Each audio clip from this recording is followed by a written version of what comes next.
lights they flicker and the candles glitter like you're in a thriller. Heart goes pound, pound, pound. Ghostly figures, they can get so bitter. Sure you want to until you can turn back now. You don't know where I've been. What's going on inside? Where the monsters like to come alive, come alive. Do you really wanna know me? I'm really not that cozy. It's up to you, so you decide, you decide. Would you love me at my worst till the coffin's in the dirt? Try to break me like a curse, you know that will never work. I'm a little bit absurd, I like dancing on the verge. Anyone can love a pretty little mansion, but could you love a haunted, haunted house? Or could you love me now? A haunted, haunted, I'm a haunted house. A haunted, haunted house. If you're too scared, get out. A haunted, haunted, I'm a haunted house.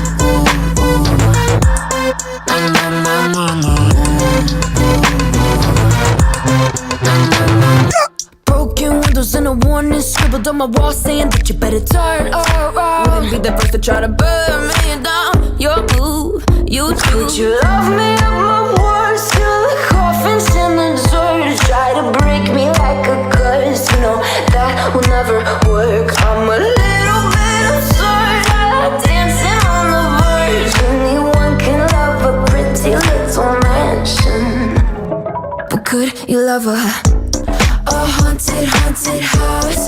Or could you love me now? A haunted, haunted, I'm a haunted house. A haunted, haunted house. If you're too scared, get out. A haunted, haunted, I'm a haunted house.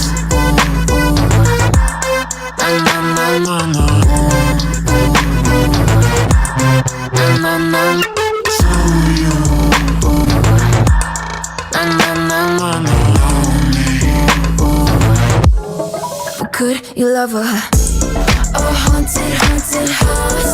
Or could you love me now? A haunted, haunted, I'm a haunted house. A haunted, haunted house. If you're too scared, inside. A haunted, haunted, I'm a haunted house. Words till the coffin's in the dirt. Anyone can love a pretty little mansion.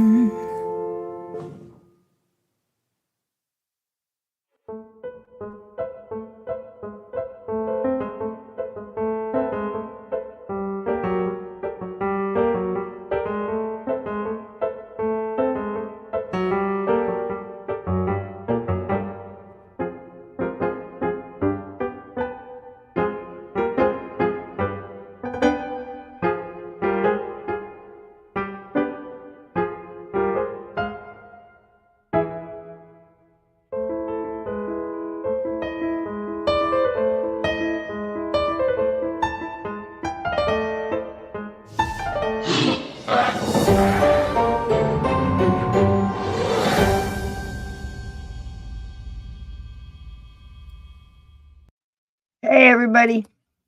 Listen, I know it's not Halloween, but I could not resist playing Haunted House for our guest that's coming on tonight. How are you, all you wonderful gatekeepers out there? I see Ted. Hey, honey, how you doing? Vixen, Slow Boy, I see you, hon. How you doing tonight? I saw so many different people in here that said that they were going to try to catch the replay and that they thought this was a good one. Listen, if you're here, hang on, because I'm telling you what, this is going to be a great show. The last time this guest was on, we had an absolutely wonderful time, and you're going to absolutely love her. If you don't remember her from our other episodes, she started investigating a lot of the same reason a lot of us here tonight started getting interested in, what's happening on the other side. What happens after, after we go? Does things continue, or does it, is that the end? What? And some of us started on that journey a little bit earlier than others, either because you had a family that, got to talk about this. This was part of your culture. It was something that was just understood, such as a little bit of mine through the Native American and a little bit through the Scottish too. So if you don't have it in your culture or your family, and you just had experiences or even one, can change your life. And you start trying to figure out what happened and, what's going on here and what did I see, so many different journeys to get to where we are now, but the main thing is with our guest that's coming up here, when we first got together and we talked about it, the first thing that intrigued me was, wow, okay, she's loves history and absolutely wanted to restore something, but not just that. She wanted to create a place that people could go and investigate. And how she came upon it, and I'll bring her on here so she can tell you, though, it really intrigued me. And here's what I also loved about it. You know how everybody in this chat tonight, the faces I see tonight, the icons, hello, uncommon, welcome in, welcome in. And Edna, hi, sweetheart. You're going to love this one tonight, sweetie. She feels the same way we do. She's right there with us. She's not kicking in doors and going, speak to me, knock on the door, 3 times and all this. She's not. She knows intent, approach.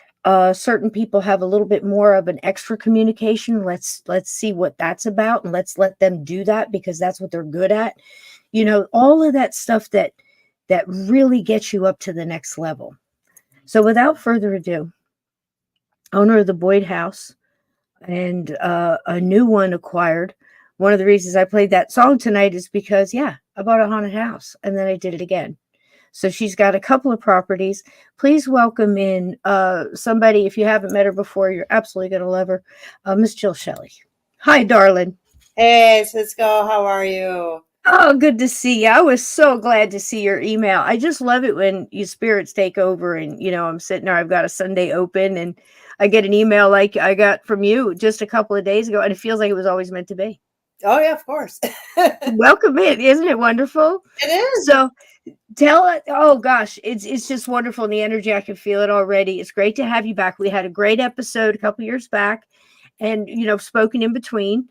And I've watched you, how wonderful the Boyd House has grown. And I think if you're going to do something like this, you and Hoover House in Waynesboro that I'm always talking about is the way to do it. It's so respectful.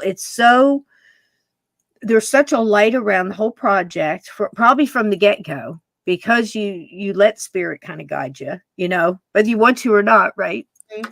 So tell us about that. I spoke a little bit in the intro, how you got started. Everybody's welcoming you in, Jill. And I just want to tell you, if you get bacon slung at you, that's love. Bacon is love in the chat. There's lots of bacon coming your way.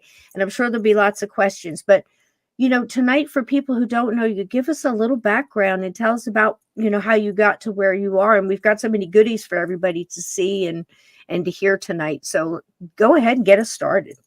Yeah, well, I've always been fascinated by the paranormal, and that's how a lot of investigators are. Right. So that just kind of led me down this path of where I'm at. But I had an experience at my grandma's house when I was real young, which kind of fueled my passion then for the paranormal. Just kind of felt something come out of one of the rooms I was sleeping in, just staring at me. Could feel like it was burning a hole in me, really. And, so it was like freaking me out. I was young. So in the morning, I spoke with my grandma and she was just like, oh, it's just a ghost. He won't hurt you. So he won't hurt you. Yeah. Yeah. So, I'm like, grandma, she's old, man. She don't care. So it's so I just kind of wanted to know a little bit more about him, which fueled me into being an investigator. So, and that was in 2010. That I started investigating. So my team went around. We started, with the private homes and everything like people do, and then ventured out into the paid locations so that we could do more investigation and get more of the answers that we wanted to. Right. When you're at a client's house, you're kind of limited on what you can't be there really for research other than why are they at their house and what's going on. You don't spend a lot of time learning other things. So that's kind of where I got the idea of getting my own location. And then in 2018 is when I came across the Boyd House and created that first big dream of mine to hit reality. Yeah, I love that. Love that. And I was listening to an interview, catching up, and I remember hearing about how you found the house. And you had said that just seeing the picture, there was something about, you were looking, you were going, all through and just stopped. And that's how we get it. If it's meant to be, or if it's, if you've got some kind of ability or whatever, we can tell, oh, creepy, no way, hard no, pass, but it works the other way too. And we forget that in this sometimes in the paranormal supernatural, we forget that the good stuff is so, there's so much more of it that, all the shows want to talk about every time a board creaks is a demon or all of the things we all know, that sell, or else they wouldn't have a show, right? So, but we forget about the cool stuff. And what's happened with you, I think, it's been very, very cool. And it seems like it started out that way, just by like getting a feeling when you saw the picture. How was that for you? Did you, just call up and make an appointment? Tell us a little bit about that first sight of the house. Well, yeah, I was just really drawn to that. Hey, Ted, thank you. Slinging money at us, money and bacon. You can't beat it, Jill. No, I love it. I'll tell you that. That's one of my favorite things. And funny honey and catnip, apparently, for the boys. For my babies. Okay. Thank you so much, Ted. We love you. Go ahead, sweethearts. But yeah, so, I was working with a realtor, but I'm the one doing the looking because, she doesn't know. So I was just going by feel. And I had looked at a couple of other locations and we're just kind of like, But when I came across Boyd, I was immediately drawn to it. Like I almost, in a way, became obsessed with it as I was looking at the pictures online, even before I went, because it was about a week before I was able to go. So I just, like, every day I just kind of felt like I had to look at the pictures. I had to take a look at them, But then, yeah, getting there, waiting, we kind of felt like something was staring at us from the outside up in the attic window, me and my teammate Donna. And then just going in, you could feel the presence of something, but almost as if they were just kind of hanging back because they weren't sure. The house, it had been vacant for about a year prior to us purchasing it. And prior to that, the family lived there for 30 years. And they have come forward with some stories of paranormal while living in the house. She's just beautiful, though. There's something about that row of windows on the bottom by the porch. I don't know what it is. And of course, the beautiful one at the top that really looks into an attic. I've got a picture of this and Jill's got stories about the attic as well. But that window, I mean, and you can't say that windows aren't iconic on a house like this. I think houses, they get a personality. They become their own entity. Don't you feel that way, Jill? Some houses, if houses, every house tells a story, just like they say, is it Whispers Estates or whatever? Yeah, that you talk about. Yeah, and it's true. Every house has a story, but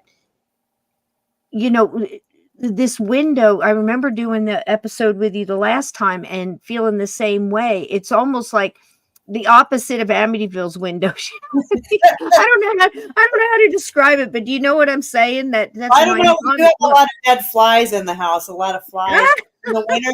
I'm like, where do these things come from? Like they will. Oh my gosh! Up in the attic, or they'll be up in the bathroom window too. Yeah. I'm like, what does this mean? Yeah. Oh gosh. I mean, it's just so pretty, and I said it looks like Granny's farmhouse. It just does. It's so inviting the way it's all set up, and I know it has a great history. Whenever you're ready, you take us any way you want. I've got some pictures here. I certainly don't have all of them, but I got a couple of clips as well. Jill also has.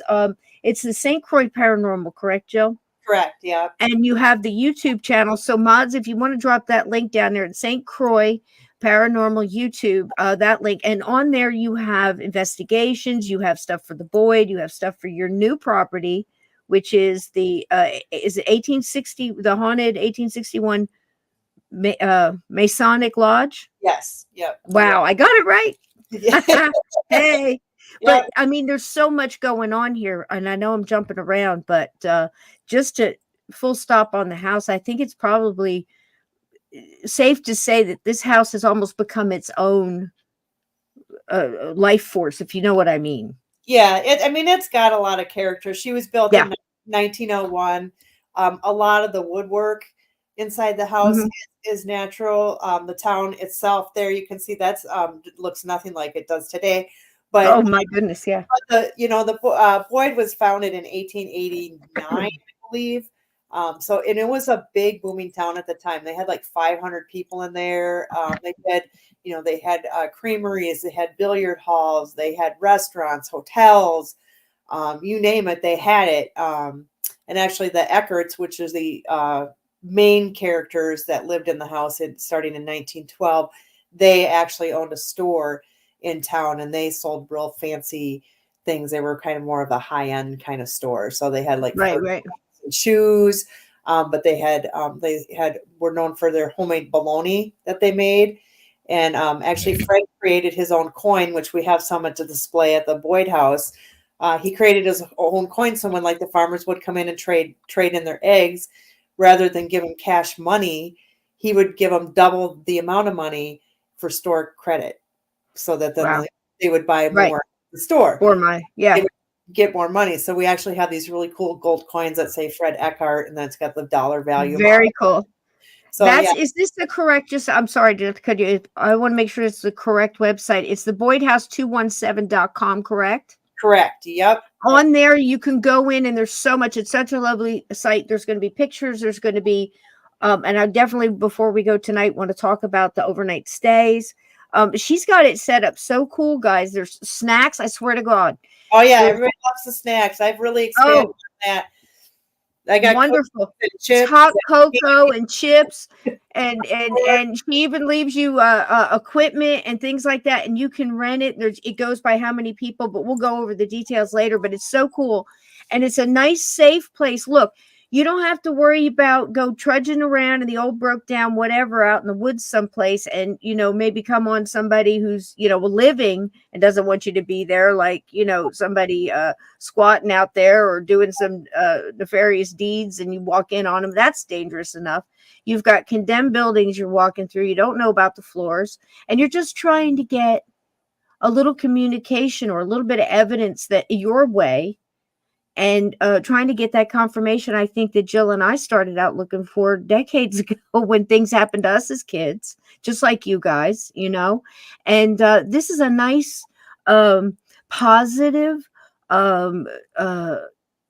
think, well intent. It's not like we talk about some of the places that have had like some horrid, hideous crime there, and you go and you eat the stew that they had right before they got their head hacked in with an axe. This is a totally different ball game. We're going in and we're going to chill, and we're going to talk to some chill spirits that are hanging around, and you're going to do it with great management. Now, Jill doesn't go around and hold your hand either. You're on your own, right, Jill? Yeah, you get you're on your own from 3 p.m. till noon the next day. So there you go. We kind of do like how some Airbnbs do. It's just kind of a padlock self-check-in kind of situation. It's cool, Yeah, I like that, so that people can just be free to do whatever they want. Like you said, our spirits are mostly friendly. Sometimes if they're a little cranky, it's more like they just wanted to be left alone. Never had anybody like punched or severely scratched, anything like that. They're more than willing to communicate. Like we said, we have the Eckhart family. They both died in the home, and Minnie's funeral was held in the what we have is the living room today. I was there for 3 days. 2 of her children passed away at the home. One was infant, and then the other one, I think he was probably about 3 or so. He choked to death in the home. And then we do know for a fact that we have another lady in the 70s that passed away. And then I've had a few psychics say that other people have passed in the house, but you'll never find any record of that. Right. They could have taken or something. I was just struck by both of them, and and then and I hate to say it this way, but again, the nice thing about it is I do a lot of true crime on the show as well, and I'm looking into Lizzie Borden's eyes and the Villisca Axe murders and the McDonald's. When I look at the Eckert family here, and this is Minnie or Millie? Minnie and Fred. Yep. Fred. Okay. And to me, I don't get any kind of bad vibes. You know what I mean? It's like, I think that and every time I've heard you speak of them, I've always had the energy off of it that they're not stuck. Their visitation, they come and go because people are talking about them. They're interested in the place. They've got a connection with the living there because it is a place of good intent. Because you've gone at it the way you have from the from the start of it. I think that makes such a difference. And that's one of the things I talk about on the show, because the Hoover House in Waynesboro, similar story to yours, similar. and similar results. And it's definitely a pattern that I'm seeing more of, where these places of light, kind of, rather than darkness, if you get my drift. But Right. they're getting more communication, more information, I think, because the spirits are a little bit more comfortable, maybe with giving away that information. Because listen, I think there's a thing, and I don't know how you feel about this, where they're not supposed to reveal too much. We only Right. get pieces. Yep. We only get pieces, and I think that's probably difficult to do. But it seems in your homestead, with the Boyd House, at least, I've not heard much about the Masonic Lodge yet, and we will.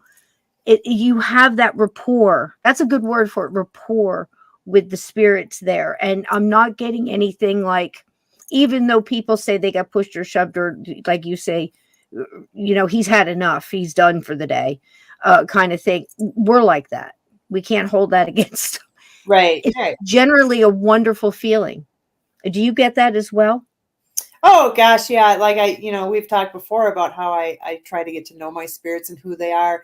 We focus more on their life, and then they start telling me things that they would like, and then I purchase those things. I've also been Wonderful. by, family members, like, grandchildren that said, oh, Fred used to like Life magazines, so I went out and bought a couple Life magazines from, 1930, 1940. Oh, how nice. They said that he Yeah. didn't smoke, but he had a smoking stand right in this corner. So I went and I got a smoking stand and I put it in the corner. And we learned that, Minnie loved ferns. And so we bought a fake fern, and Oh, we nice. actually put it up on a shelf. We kind of actually have made a shelf. We call it Minnie's shelf. So things that we have found at antique shops that we think Minnie would like. We've got some religious artifacts, different pictures, just things that we just kind of feel, when we go shopping.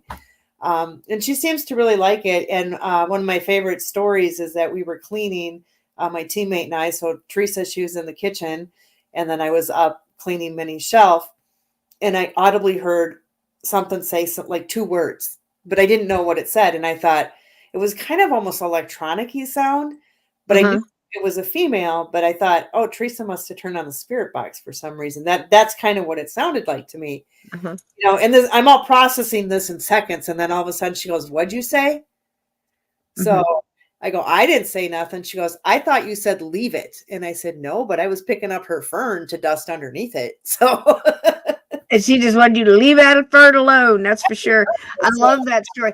I love that story. And that's the thing. It's you've kind of got that rapport. And I've heard you tell stories too. I'm not sure, whether it was at the Boyd or at, Whispers or some of the, or both, where you've been in the room and you said you didn't really feel like anybody was there.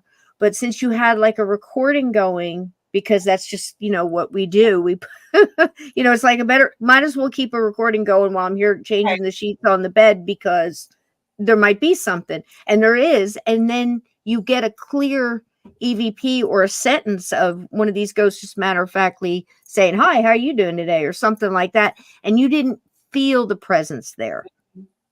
Is that correct? Yeah, I had that one morning. This was like really early when when I first bought the house. I was the only one up, and I was starting to tear the equipment down, and all you hear is me putting the tripod away. So it's click, click, click. This is all you're hearing. And I get a man's voice that said, "How are you this morning?" So it's like, I didn't even feel it. I didn't feel like anybody was there, but yet I get this EVP, and the fact that like nobody is up, there is no way. Where did that come from? That's what I love about EVPs. You can't deny those. Right. And on top of that too, I know from speaking to you before, where it's gotten to the point too where you can recognize whose voice it is at this point, who's speaking, and again, I think they're on this level of, because we're trying to hear, especially on this show, one of our favorite things to do here in the chat and everything is to try to sort ghosts out, try to understand them more so we can help them better, or, maybe even try to prevent from being one, or whatever reason it may be that we're really, really digging down a little bit deeper, on this subject. And it just seems to me that your spirits aren't in peril. Whereas, and I'm wondering if, because they're so strong, their energy is strong, and they have a great connection, and it seems that they have a lot of free will. Whether that your place is also helping maybe more troubled earthbound spirits, like you know how light will attract, and maybe somewhat coming through and getting help from them, because I'm seeing a lot of that going on now too in different places. Are you seeing any of that helping Yeah, other spirits? yeah, we do get, we have our main ones, of course, that come Right. through, the Hart family and a couple of the children. But then also we get like things that are what we like, as you say, we call them passerbyers. Yeah. So they just come, and I have actually like on, spirit boxes before. I'm like, do you live here? Did you die here? You're just going through, and it just says passing by. So, Yeah. you Yeah. know, and I've done things too where they've answered the REM pod that they were killed in a car accident nearby. They were just kind of passing through. But like you say, I think, the energy with what we do at the house kind of creates that beacon. But we also Yeah. have, as far as energy too, we have the railroad tracks running right behind us too. So that gives a little bit of energy as well. So I just agree. a lot of different things that have been going on. And we also have a lot of artifacts, antique artifacts and supposed haunted items. So that brings in a lot of things too. So Absolutely. And I so agree. I wanted to touch on that with the railroad tracks, because you were one of the first people that I ever heard speak on that. And I always felt that way. I had lived, let's say, 2 houses off of the tracks for a period of time. And you could feel it was palpable. And it wasn't just that, it was my twisted dark alley knowledge of axe murderers and transients jumping off and thieves jumping off, hitting the town and jumping back on the train and leaving. I mean, gosh, it's been eons that's happened. So it's not just the learned knowledge of how nefarious that trains can be, as well as a wonderful experiences too, but there's an energy there. And I've talked to Steve Stockton about that, about how many phantom trains do you hear of, just as much as, like, say, a phantom ghost ship or something. And I'm wondering if it's not that energy we're talking about, that it would have to be to put that timestamp on I don't know how you would say it, on our dimension or our timeline, to have it bleed over like that. They have to have a lot of energy. So I love that you talk about that, and and you feel like you're getting that energy off of those tracks. Now, how close are you? it's pretty much right behind the yard. So it's like when it goes through, you can feel it shaking. Yeah. And that was one of the staples of town too, back in the day. And actually Fred and Minnie would take the train to go into like Minneapolis or one of the Rochester, other towns, to buy goods to bring back to the store. They would do that once a month too.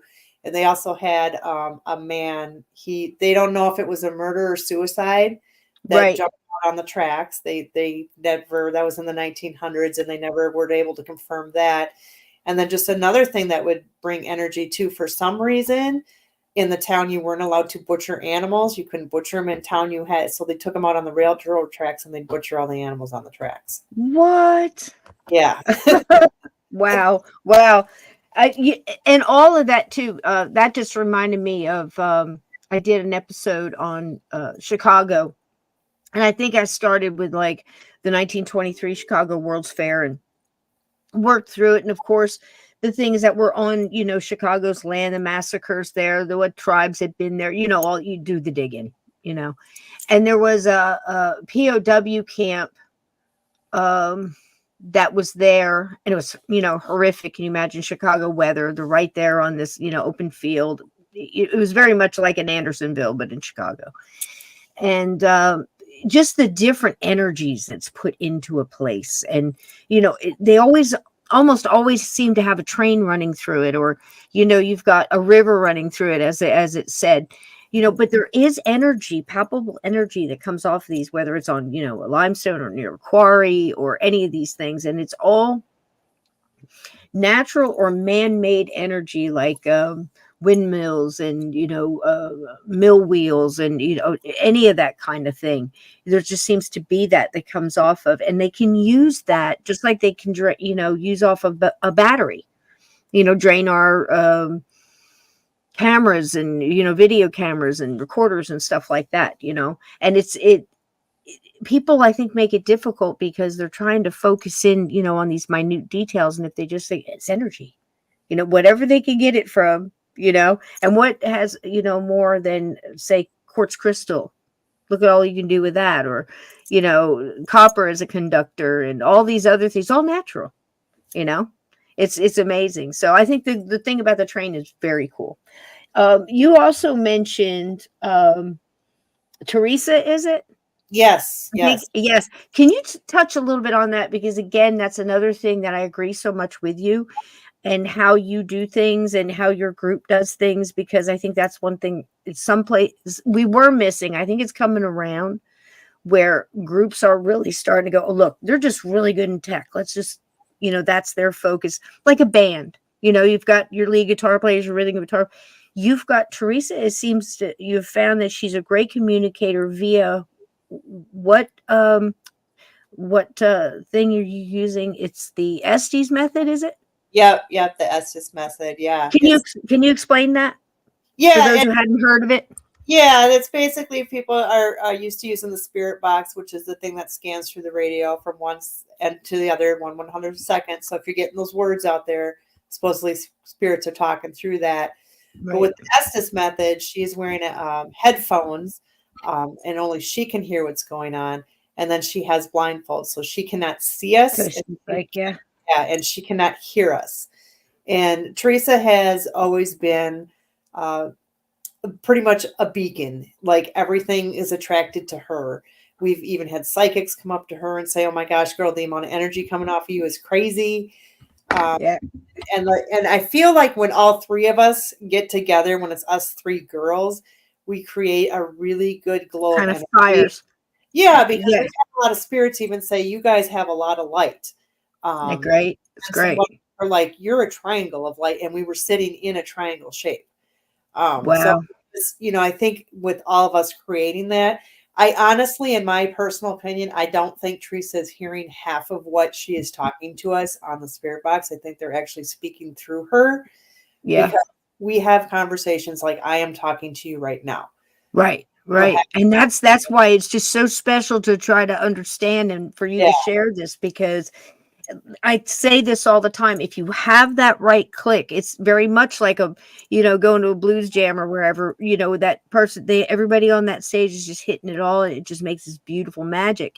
And people are like that too, when they're paranormal investigating together, because if that's firing and you do have spirits that are connecting into that, look, you can clear a room, you can sort situations that have been going on for 100 years in this amount of time, and receive so much information that somebody researching for 30 years hasn't gotten.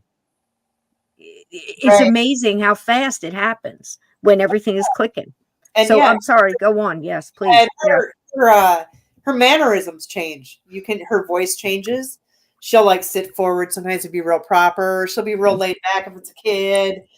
And you can just tell when somebody else is starting to come through just based on her body posture. Yeah. She's a physical medium or a trance medium, whether she knows it or not. I mean, and they've learned how somebody around there has learned to use that, whether it's her guides or somebody that's, walks with her or whatever. It's an amazing thing to, have that click. The conversations we have had at places is just phenomenal. Like it just blows my mind. Like, I'll do things like, she had one, for instance, we were at a mortuary and there was a guy named Mark that came through. He actually started telling jokes, and we were laughing really hard. And then he kept, in the beginning, he's like, "Hey, is there going to be any dancing?" And I'm like, "Yeah, we could dance." And then we didn't do it. And then he's like, "Oh man, there's no dancing going on here."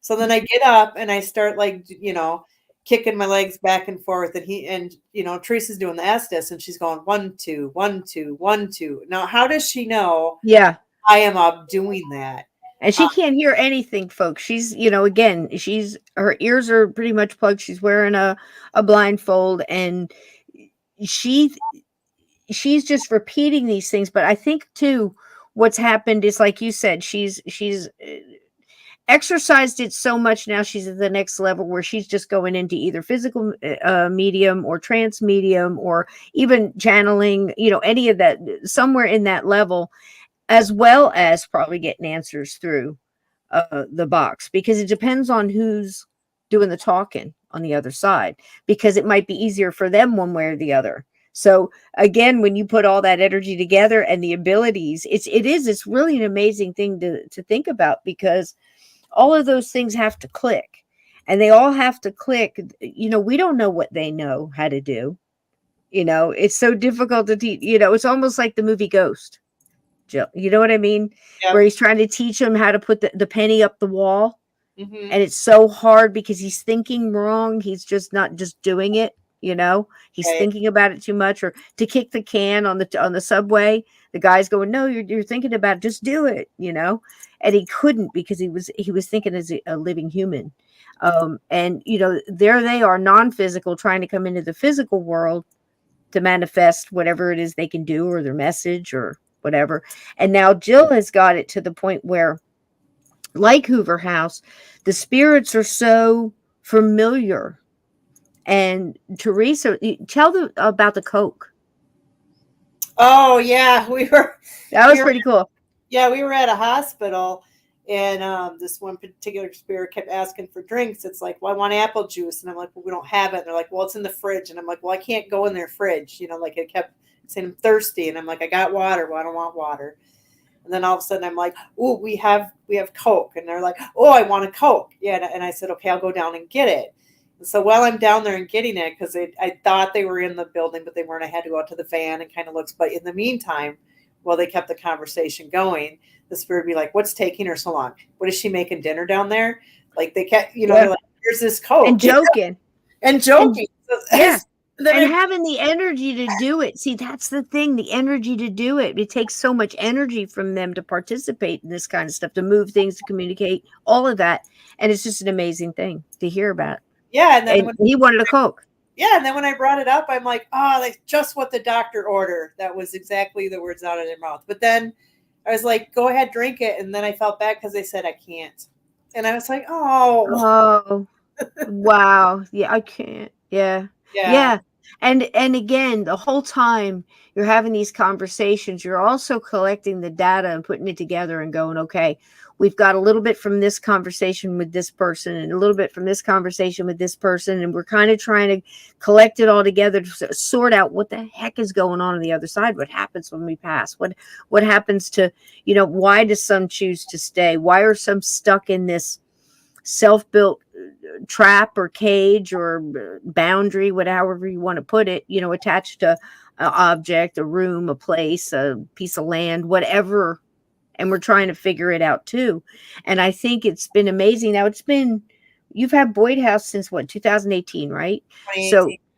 So quite a few years, and you've got that familiarity going on, and you've got some great people in your group that now they're kind of growing and in their abilities and what they're comfortable doing. So everything is clicking, and now you're collecting all this information.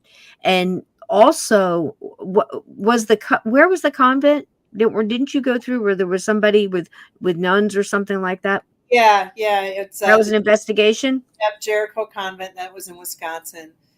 So we went down there, and just coming through was amazing. There was a nun that came through, and we always like to have fun. So again, doing the Estes method, but Donna and I were kind of cracking. We were both went to Catholic school, so sometimes we were cracking, jokes back and forth. Oh, yeah. And then Teresa got really mad, like a nun would do, and she sat forward. She's like, "Listen, my child," and I'm like, "Hey." But was telling us stuff about, Jesus has wings and they'll be spread, and don't be afraid when the gates of heaven open. And we were just like, whoa. We were just like, oh, hey, this is crazy. Right. Yeah, just a lot of interaction. But the quality of the communication too. That's why I mentioned that about the convent. I thought it was off property from the Boyd House, because it's too, when you go together as a group, you take that with you. It's not just the familiar spirits. It might be familiar spirit guides that are going with you guys, or your own individual stuff, but it travels with you when you're when you're seasoned like that and you're comfortable together and you're trusting in each other's abilities, it's really amazing.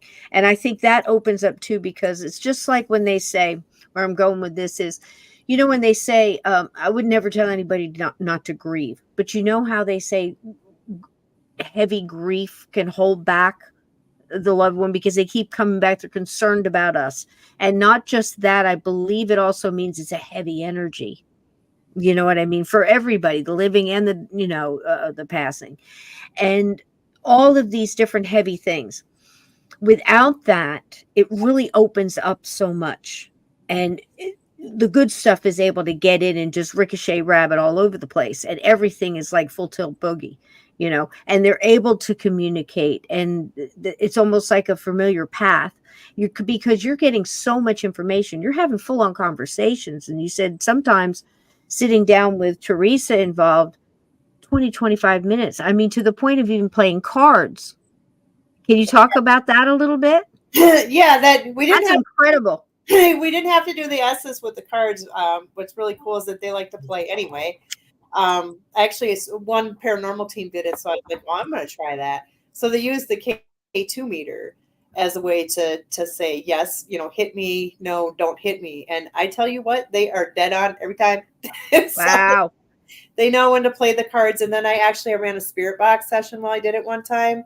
And I was like, yeah, do you want to hit? Do you want to split? What do you want to stay? What do you want to do? And it said clear as day on the spirit box, said, we'll stay. So it was like, but Wow. and another time too, I was playing like a little poker with them by myself one night. And I had a bunch of gold coins I brought for, these are the prizes, you can win these gold coins.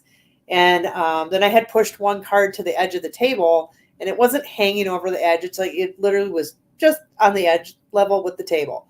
And I was just like, hey, if you've had really a good time tonight, can you just flip this card off the table? I'd really appreciate it. And then I'd know you had a good time tonight.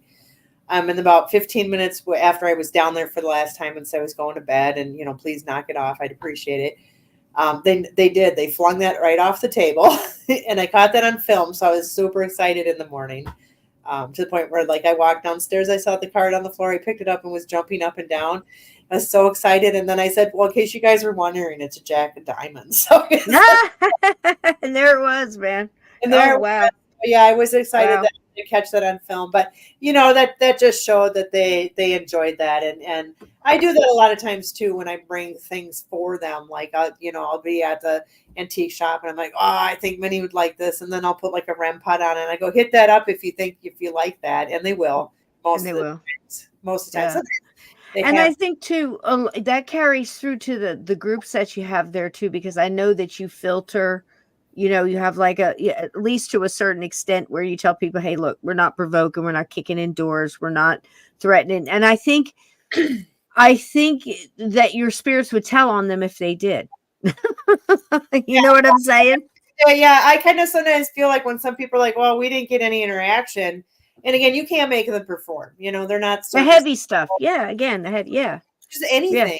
Yeah. But I think a lot of it depends on the energy and how you're treated. Like if you come in there, depending on your attitude, they may or may not like you. So they'll be like, well, I'm not talking to this guy. He's a jerk, Yeah.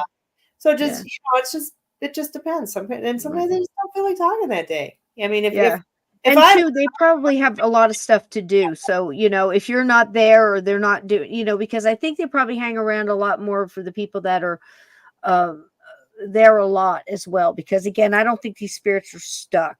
If there is somebody there working through some stuff, because we know that that's what they do. Some spirits don't want to cross over. Some don't, or just passing through, trying to sort their whatever mess they're doing. And, but I don't think, if they don't have the right energy coming into that house, just like you said, that's why, some groups will go, they could be in a property for 5 days and not get, a blip here, or maybe a creaking board there. But somebody else can walk in there and get stuff, like you've gotten, what was it? Was it a recording you got? And you were almost like there was a conversation that they were having on the other side to each other, like, hey, nice to meet you. And something about, do you meet people on the other side? What's going on here? But do you remember? You know which one I'm talking about? Yeah, that was actually at a theater that we were at. Um, so I was just kind of listening to it, and they weren't actually answering any of our questions, but I could hear conversations of them talking back and forth because one said, Right. "My name is Drew," and the other one's like, "Pleased to meet you." And I was like, "Whoa, wait a minute! Do you meet people on the other side?" So Right. I asked that question since a couple times, and the answer was yes. Yes. Yes. Absolutely. And that's another one of those pieces of data that we're collecting and snap another bunch of pieces into place where of course they do. Because if you listen to any, I mean, and gosh, you and I know so many different mediums and psychics and trans mediums and channelers, and because once you're in it for so long, decades, you start to, you branch out and you just know people now, and the good ones, and it's an amazing thing that so many talented people are out there, and it really seems to be even more so than before. I don't think it's just we're paying more attention. I think there is more. I think Oh, more people's lights coming on, but anyhow. We know so many good ones, and we're trying to collect all this data from everybody, and the picture just keeps getting brighter and bigger and more wondrous. It's not getting smaller and darker and more bleak. It's going the other way the more information we get. And I think it's great that you're getting something like that, because of course they do. So these mediums will tell you that if you're my neighbor and I'm going to see, blankety blank, somebody who's doing a show and a reading, a group reading, and we go together, our loved ones are sitting in the back seat getting to know each other because they're going together too. His or hers and mine, and they're chilling. We're coming together.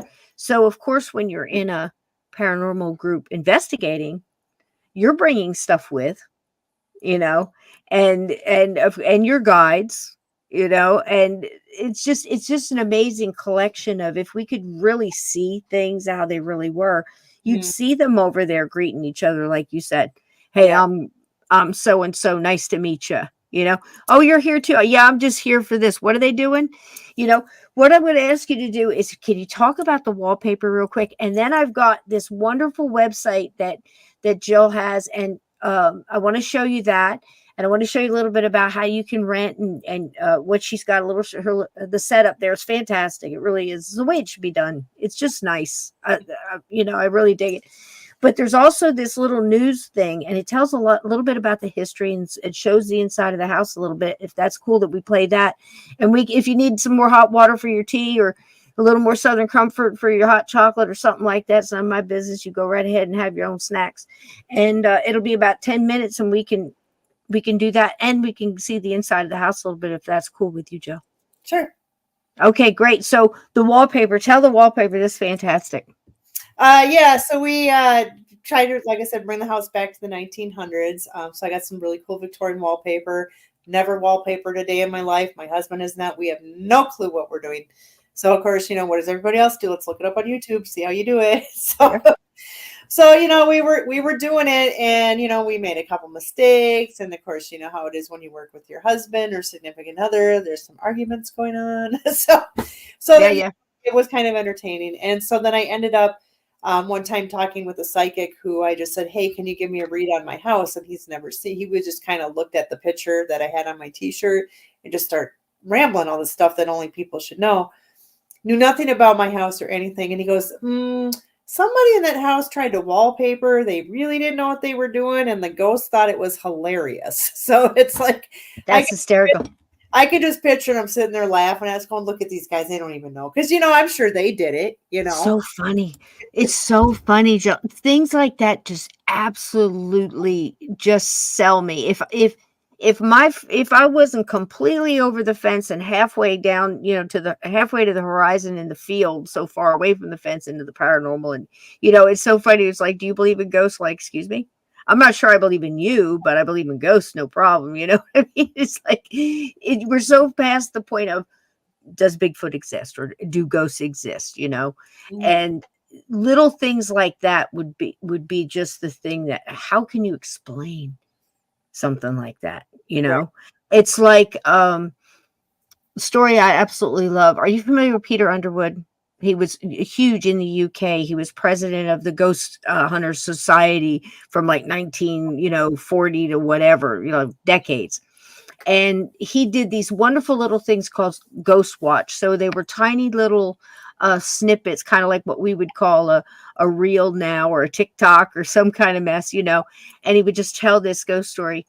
And he said one night investigating, they had left equipment up, and they had heard things in the house like whispers and creaking stairs or whatever. And he had left his equipment at the bottom of the stairs, and he went out to dinner with his buddy, his cohort, whatever.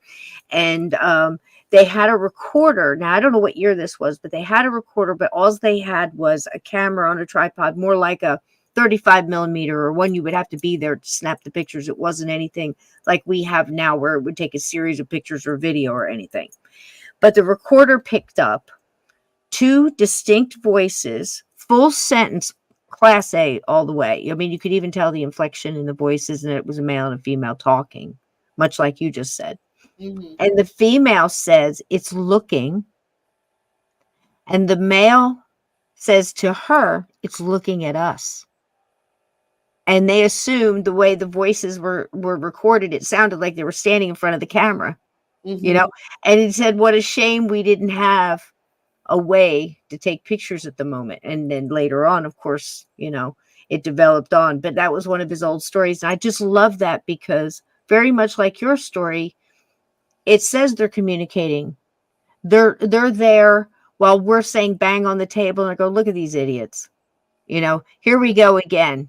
Oh, watch this one. This one's got a Ouija board, or something." You know what I mean? So I just love that. So anyhow, anybody wants to go get tea or whatever, you got to walk the dog real quick, I highly suggest you do it and get right back in here, because this is great stuff.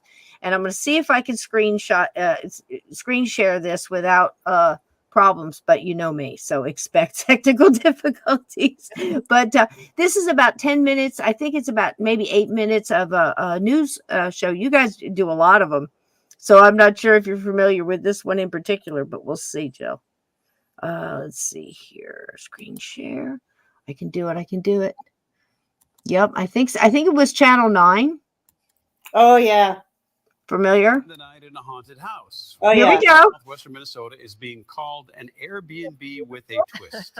In tonight's Maury Stories, Maury Glover opens the door to the unknown just in time for Halloween. I love that shot. Oh yeah, that's a good one. Out in the middle of nowhere, pretty much you drive through cornfields and poof, here you are. The tiny town of Boyd, Minnesota, about 145 miles southwest of the Twin Cities. I'm just going to step out for a second while y'all. Go ahead, sweetie. Take your time. There may be some longtime residents who weren't included in the latest census. The character of it, just the charm, the woodwork, the ghosts. This house on Scandia Avenue has stood in the middle of town for more than a century. A number of families have called it home over the years, but now it may be a portal to the supernatural. This is what we consider a parlor. We just kind of redid that. It's just kind of a nice sitting room. As a paranormal investigator, Jill Shelly travels around the country visiting haunted houses. The piano, every once in a while you'll hear a note play off of the piano. And about 5 years ago, she realized a lifelong dream of buying one of her very own. So even just looking at the pictures, I knew this was the house for me. And then I actually came here with my teammate Donna. And as we were waiting outside for the realtor to come, we both had this feeling that something was staring at us from the attic window. And we could feel that. Shelley says the 3-story Victorian was built in 1901. And about a decade later, Fred and Minnie Eckert moved in with several of their children, 2 of whom died in the house. Right in front of these windows is where Minnie's casket was for 3 days. When Minnie passed away in the home in 1955, her funeral was held in the living room. Fred died in the house as well 3 years later, and Shelley believes their spirits never left. I believe they are still here. We've just gotten some different voices that said, "I'm Fred," or we'll hear things that said, "Fred's coming."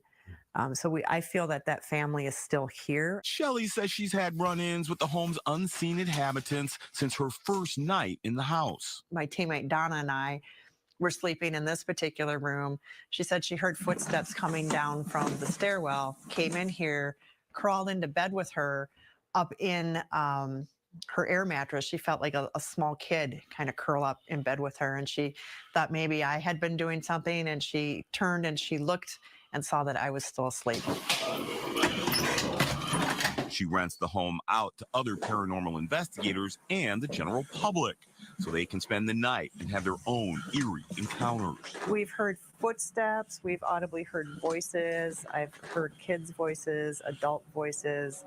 So we do have a lot of people get touched or their mattresses move. That some people have seen shadows, apparitions. But Shelly says she has more than just ghost stories. She has proof of some of these otherworldly interactions, like video of what she says are spirits triggering radiating electromagnetic field detectors taken in several rooms in the house. Then there are the dark shadows some other paranormal investigators captured on camera in the home's kitchen, and the inanimate objects she and others have filmed and believe are being moved by some mysterious force. So it's probably one of the most active places that I know of that we've been to, as far as the house, you know, compared to like an asylum or something like that. Just being a house out in the middle of nowhere, it's very active and it's a lot of fun. Shelly says she isn't sure why so many spirits seem to be drawn to the address, but she's grateful she and others have a place to go to have a spiritual experience. Some people say we have a portal here. I'm not so sure on that, and I don't really know why they're here, why they stay, but we're happy to have them. For Maury Stories, Maury Glover, Fox 9. You know, I just thought of something. My anniversary's coming up. I think it'd be a good place A surprise. Can you imagine if or not. you didn't tell your spouse that you booked a haunted Airbnb? We're going to this nice little Victorian. Well, The doll alone was creepy enough to send you running. That's funny. Interesting stories, and there are a lot of people who do enjoy staying in haunted houses. We all shared our scariest horror movies that we never want to see again during the commercial break too. Yeah. Past that point in my life. He's a big old chicken. I don't think he ever stayed there, did he, Jill? He sounded like a big old chicken. Oh, wait, your thing is off. A lot of fun filming with them guys. But what's interesting is that we had, which after they were kind of done filming, they didn't have the cameras running. We had a REM pod on this. You know, we had put a couple of REM pods around, so we're hoping something would go off over there. Right. And it did start going off on the stairwell. But nothing was running at the time. And at that time, Maury was like, okay, we're done. Let's go. Like he just wanted to leave at that point. Yeah. That's funny. But, you know, the thing is, it's absolutely lovely. And I think it's a great, I'm going to see if I can get this one to play while we're, let's see. She's got a great website, folks. Tell us, run down one more time about renting. I mean, how do people go about renting, and where exactly is it? And how is it? Where's the town again of Boyd? It's right outside. Yeah, Boyd, Minnesota. So we're about 145 miles southwest of the Twin Cities. We're about an hour from Brookings, South Dakota. So we're more southern Minnesota. What you can do is you can go to the BoydHouse217.com. It's got all our information on the website, our available calendar. What we do is it's $225 a night, and that covers up to 8 people in the home. And like we said earlier, you get it from 3 p.m. till noon the next day. We're a fully functioning house, so we do have heat. We have 2 bathrooms. We have some couches, recliners. We have a bed. Most people bring their air cots, mattresses. We have the snacks available that we talked about earlier. So yeah, it's just, you know, heat, electric, air conditioning in the summer. So it's just a great fun place to be. I tried to make it all homey and cozy for people, but yeah, with a little hint of creepiness to it too. Absolutely.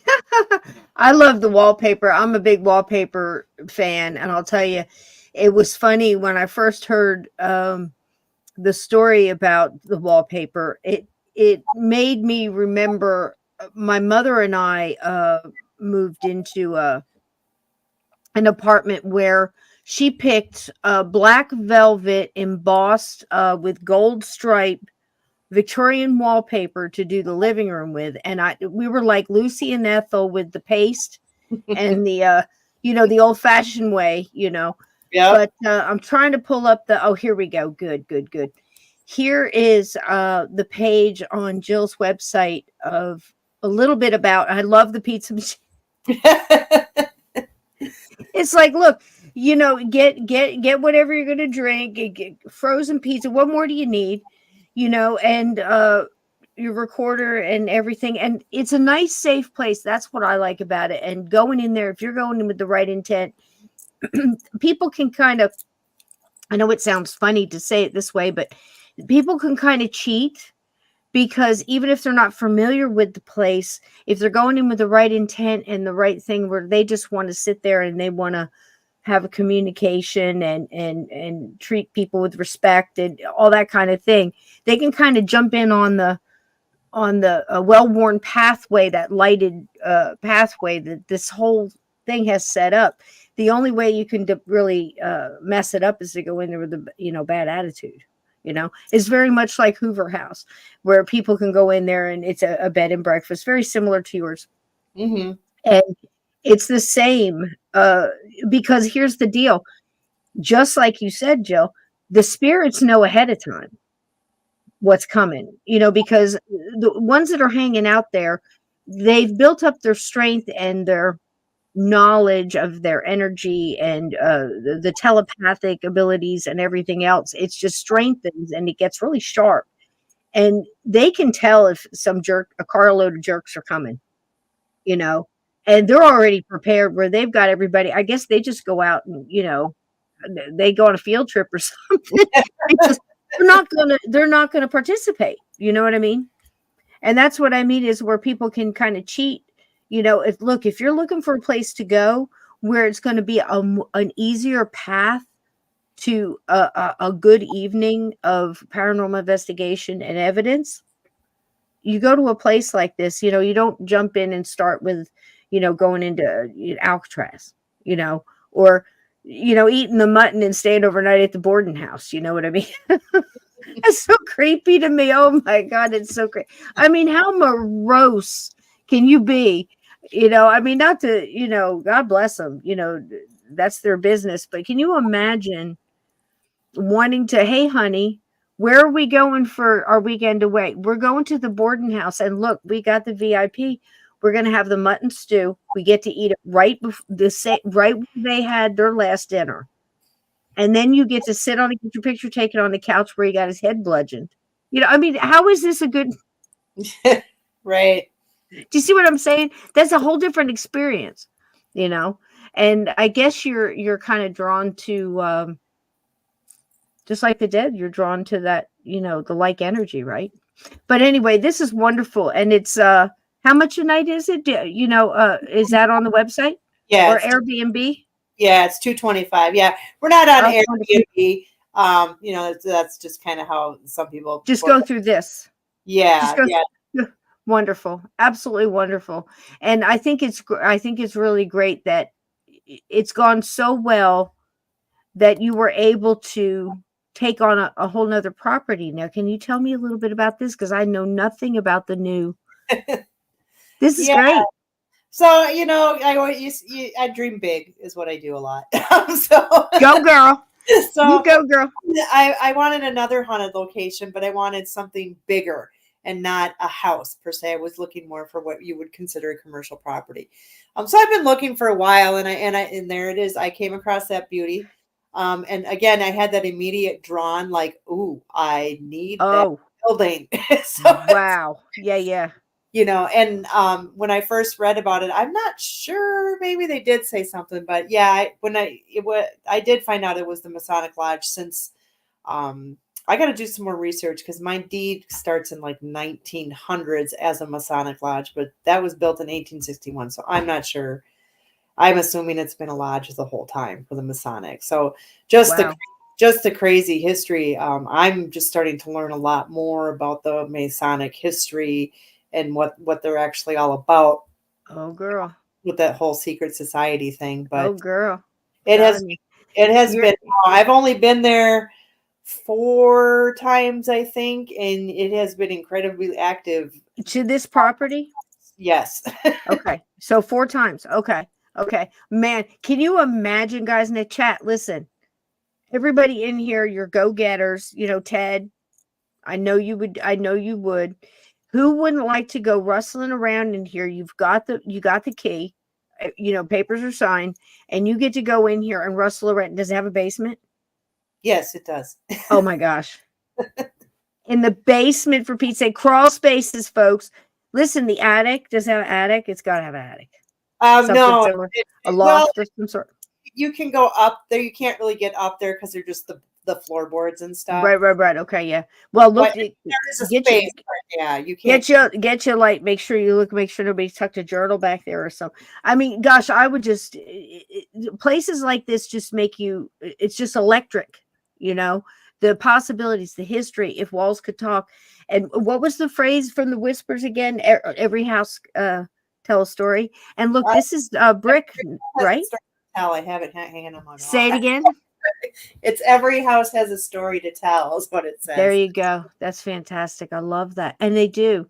Now, this is a brick building again, absorbing a lot of that energy over time. Now, the year this was 1861. Correct. Yes, 1861. And this is where? How far away from Boyd House is this?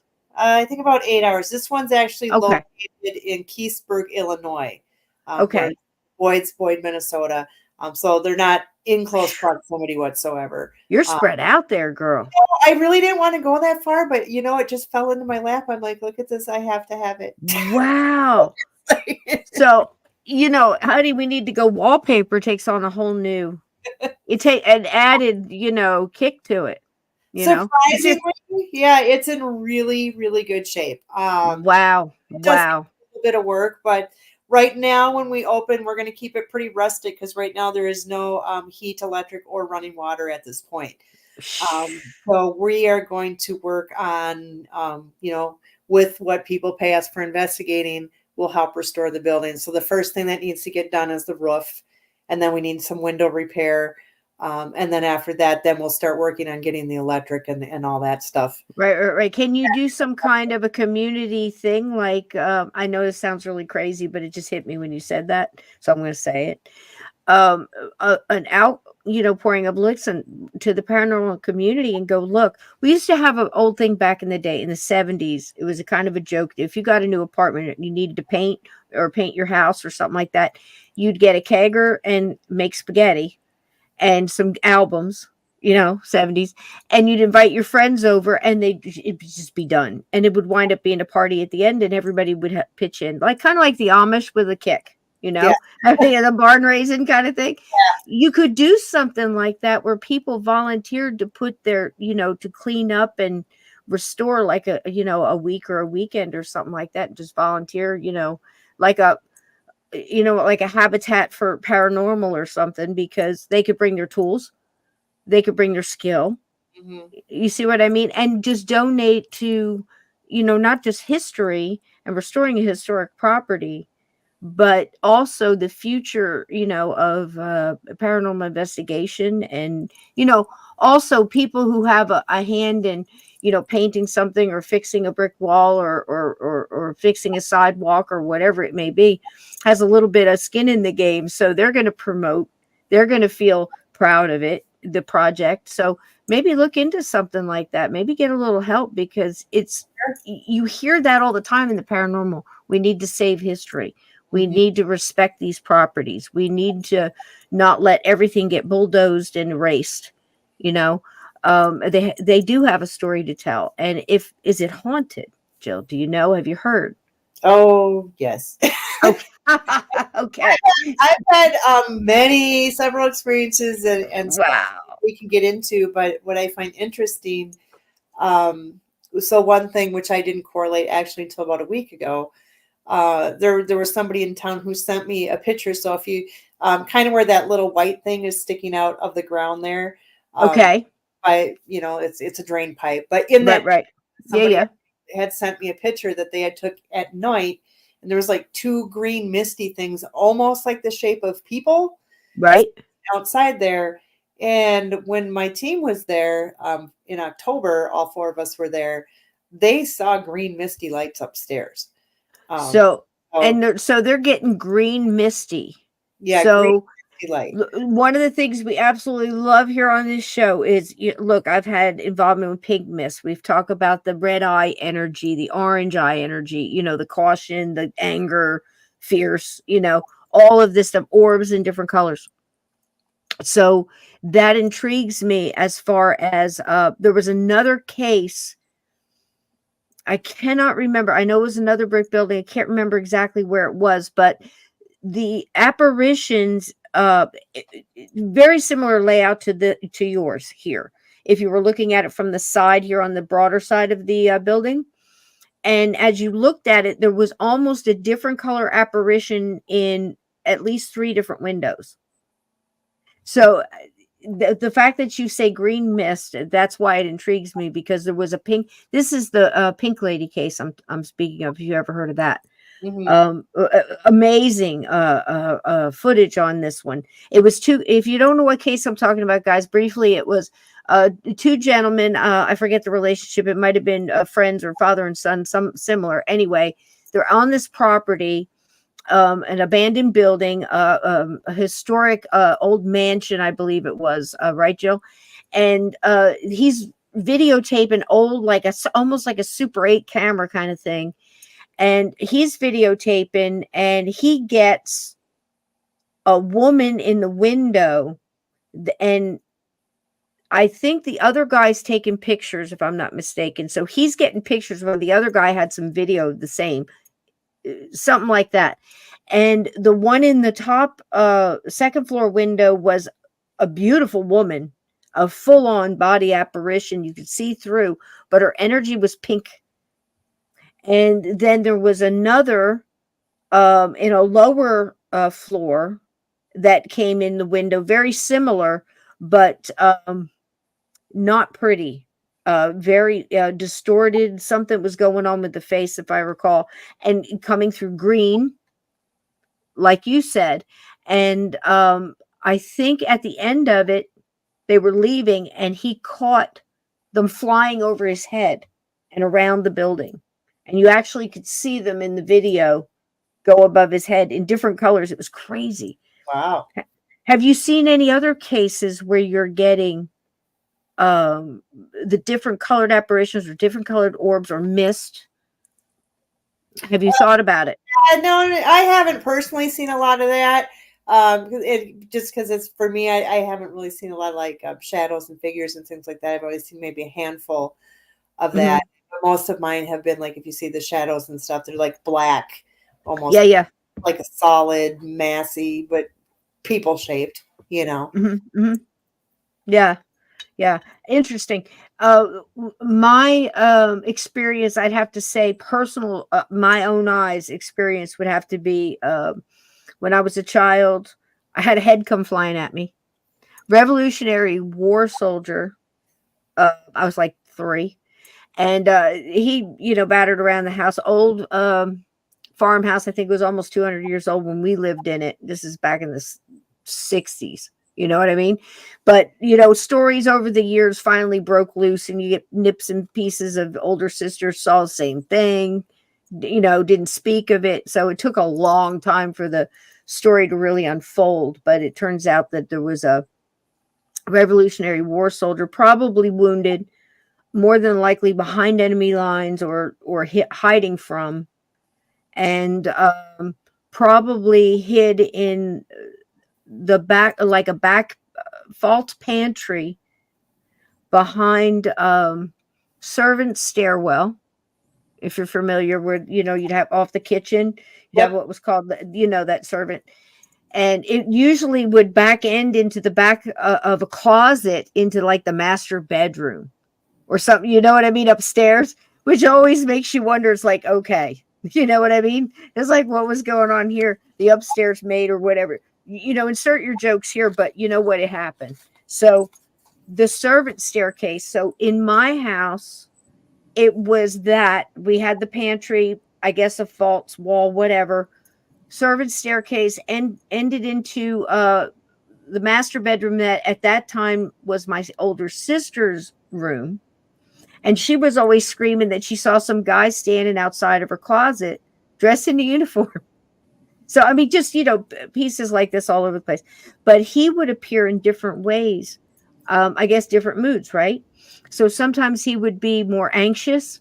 Sometimes he would appear more just angry and just over it. And I would see him as a kid when he was like that with red, almost like a red light coming out of his eyes. And he would his jaw would fall, like he'd go through the living room. It might just be a part of him, like his head and his upper torso.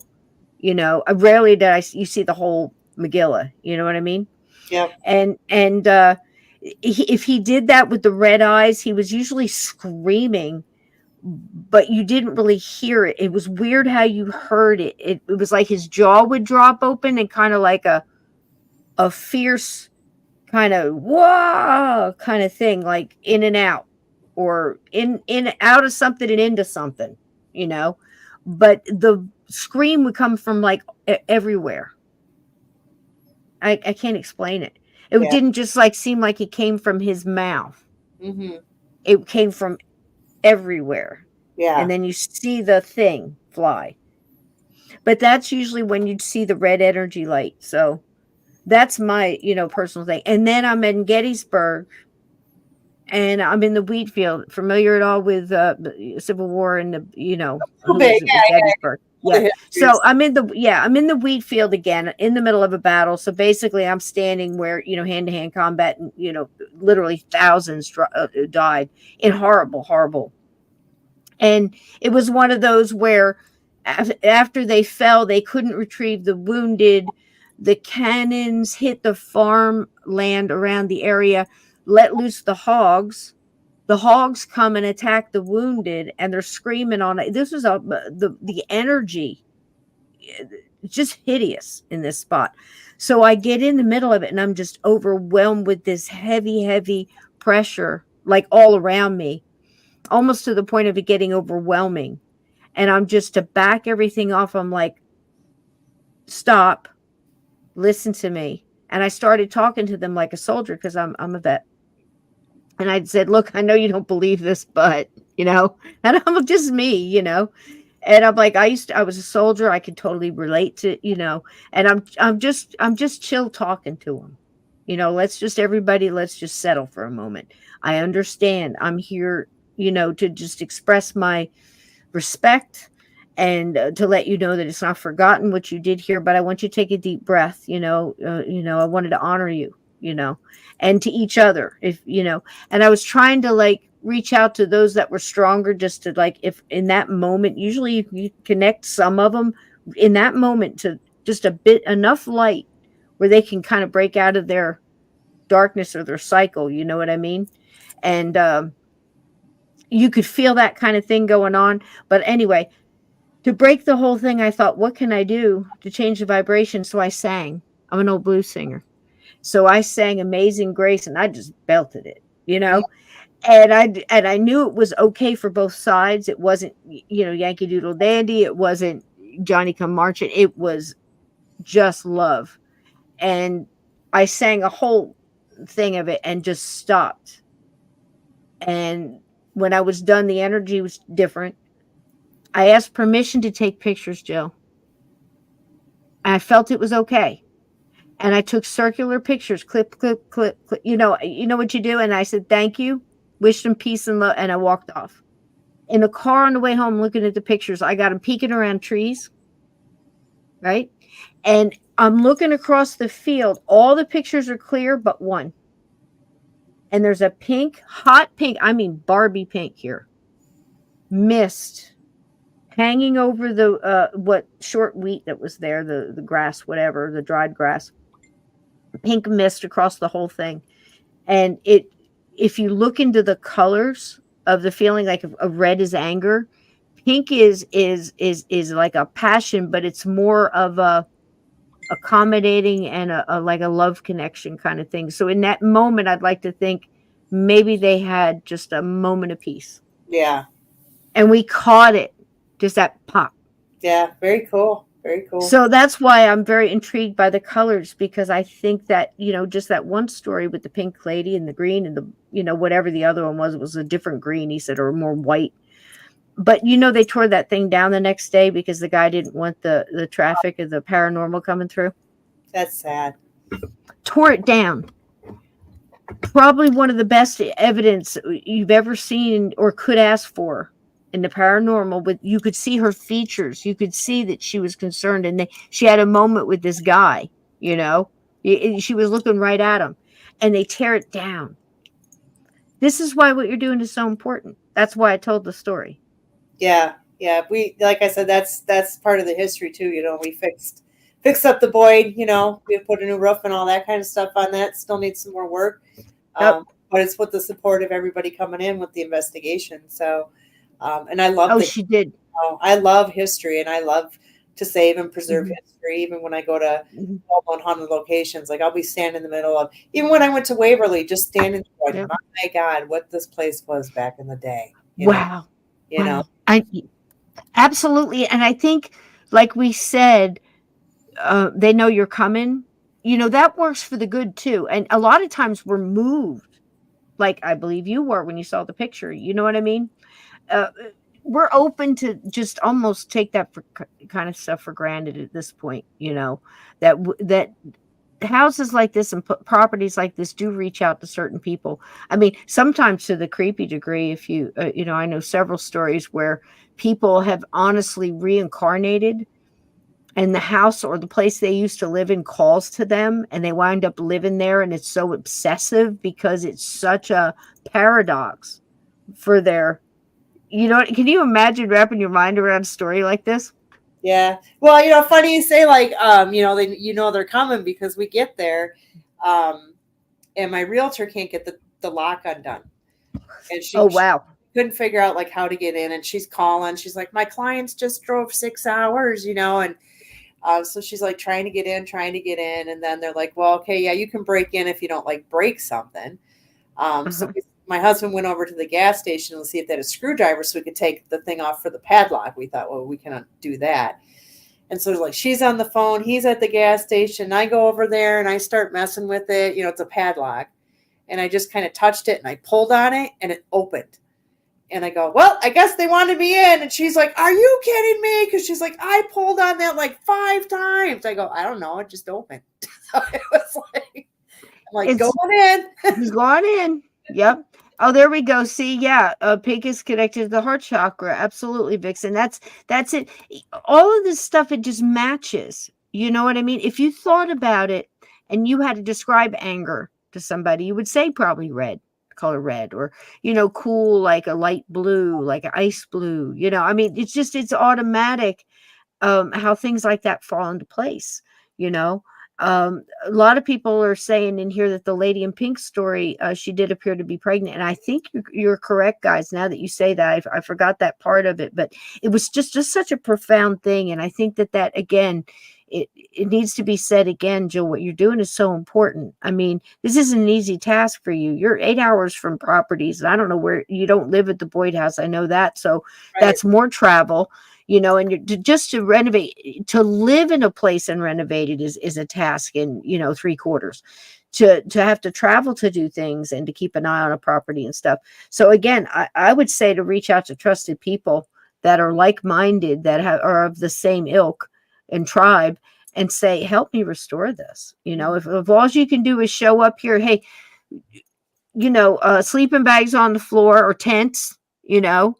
I mean, gosh, we do it for reenactments and all kinds of other things. We gather for Dragon Cons and, you know, all kinds of Paracons and stuff like that. We could do something that to help restore history and try to, you know, and maybe do something along the lines too of people, call in people who do know about the history of the Masons and maybe that property and the local library and the historical society there, to come in and talk about what would have happened in that property there too. And maybe dig in. You might find some of that Masonic gold they got hidden in the mason jars in that backyard. And then you could really have a wing ding throw thing for the whole town. Yeah. The only Wouldn't that be nice? It would be. The only thing I found so far, you know, we didn't knock walls down. I found like all the skeleton, because, you know, they're the old doors with the skeleton keys. Yeah. I found the one key up in a cabinet. And I was like, oh, there you go. I had bought a universal key because there was one closet that was locked. So I wanted to make sure that what was in there, that it was all junk, nothing cool. But as I was cleaning there, I was kind of wiping, and all of a sudden I heard this ting, and I was like, what is that? And then on the nail, they had like every skeleton key to every door in the house on it. So I was like, ooh, sweet. So I got that. I did get some glassware, but I'm not sure what time frame it was. I do have a play ticket to a play that the females were the Eastern Stars, so they had put on a play. So there's a ticket from there. Did you put that in a frame? Did Yeah. you put that in a frame yet? Or are you buying a frame for that or something right now? I just put it in a frame this week, and yeah, I'm going to be hanging that up. And I just saw it. That's wild. And you know, again, you're going to connect with, I think, not to please forgive me for interrupting, but what I just got was the spirit. It's not spirit guide. It's a spirit that is at the house, at the Boyd house, is going to help you connect into the spirits at this other house, or they already have. Mm-hmm. Maybe if you're starting to get that a little bit from them, there's your validation on that, because you know it's because it's a good thing what you're doing, you know.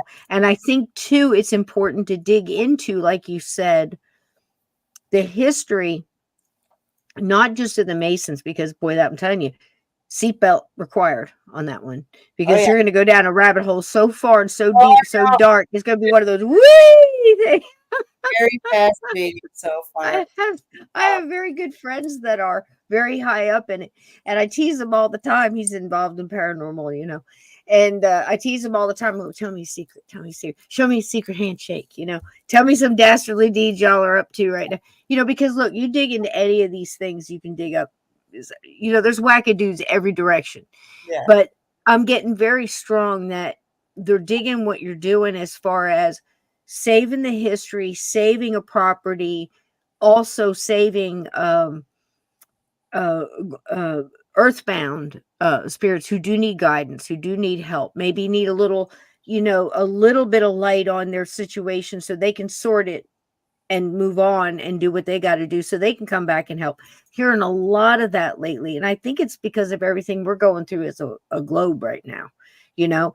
And it's almost like it's either electrified everything and made it easier for the communication, or I don't know what, some kind of a connection has definitely happened where I'm hearing more of this. It's, you know, more of this people doing what you're doing, or spirits coming in and helping others, almost like a big rescue kind of a thing is what I'm leaning towards.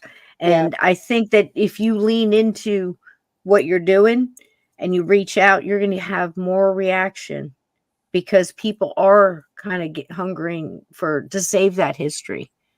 And again, there might be, maybe they're just trying to tell you there's gold buried in the backyard, and hey, dig here. Yeah. Asking about that stuff. We've done quite a bit of Estes, especially with, you know, as Teresa being our personal Estes. There you go. You know, but they did say in the beginning, like the day when all four of us were there, like they said, we acknowledge your work here. We like what you're doing. The ones even like, so you're going to fix it up, huh? And I was like, yep, try. And so then they started saying, and that day too, we had brought in a Masonic flag and an American flag and hung that up, and they really enjoyed us having that. They said that we were all protected, and they said that Teresa was very protected. And then we also spoke to a child later in that night. The main thing that was really interested that we found, so the most activity I've had is when the whole team was there. And Teresa was in the kitchen and she was making a sandwich. And I was actually on the phone with my husband talking. And the other, you know, Donna and Alex were in the same room as I were. They were just, you know, doing their own thing talking. And all of a sudden I heard this loud bam. And I was like, geez, when Teresa dropped the cooler in there, like that's what it sounded like, you know, because we don't have, you know, that's where everything's in coolers because we have no power or nothing. And then she comes bolting through the door and I'm like, what? And she's like, something just slammed something behind me. So we went in the kitchen to try to replicate. The only thing that sounded exactly like it was a cabinet door. So it would have had to have been open and then slammed really, really hard. Really hard. And so we concluded that was the sound. But then later downstairs, we were doing an Estes, and they kept saying, "Oh, we want you to go upstairs. We want you to go upstairs." But then they said, "Is Harold still in the kitchen?" And we're like, "I don't know. Why is Harold in the kitchen?" And they're like, "He likes to slam doors." So it's like, we knew that, and they said he's a jokester. So we figured Harold is the one who did it, and probably did it and watched Teresa freak out and probably was laughing his butt off. Yeah. Because of what she did. Because they said he's a jokester. They had said it upstairs earlier that Harold liked to play jokes. So we got a kidder. We got a kidder on board. So Yeah. And see, that's what's cool about it, because, usually the first thing when I hear stories about stuff like this is right away my first concern is, and I think it stems from my early experience with this poor Revolutionary War soldier, because I always felt I was drug away from there when I was a kid. Like, there was a big, marriage split up, and all the teens went in every direction, and it was like me and my mom would just like, it was just like this for the next 10 years. I'm being drug off to wherever, and I didn't get to help that guy. And now I've been, because of him, probably I have been searching ever since. That's a long 50 years, long time.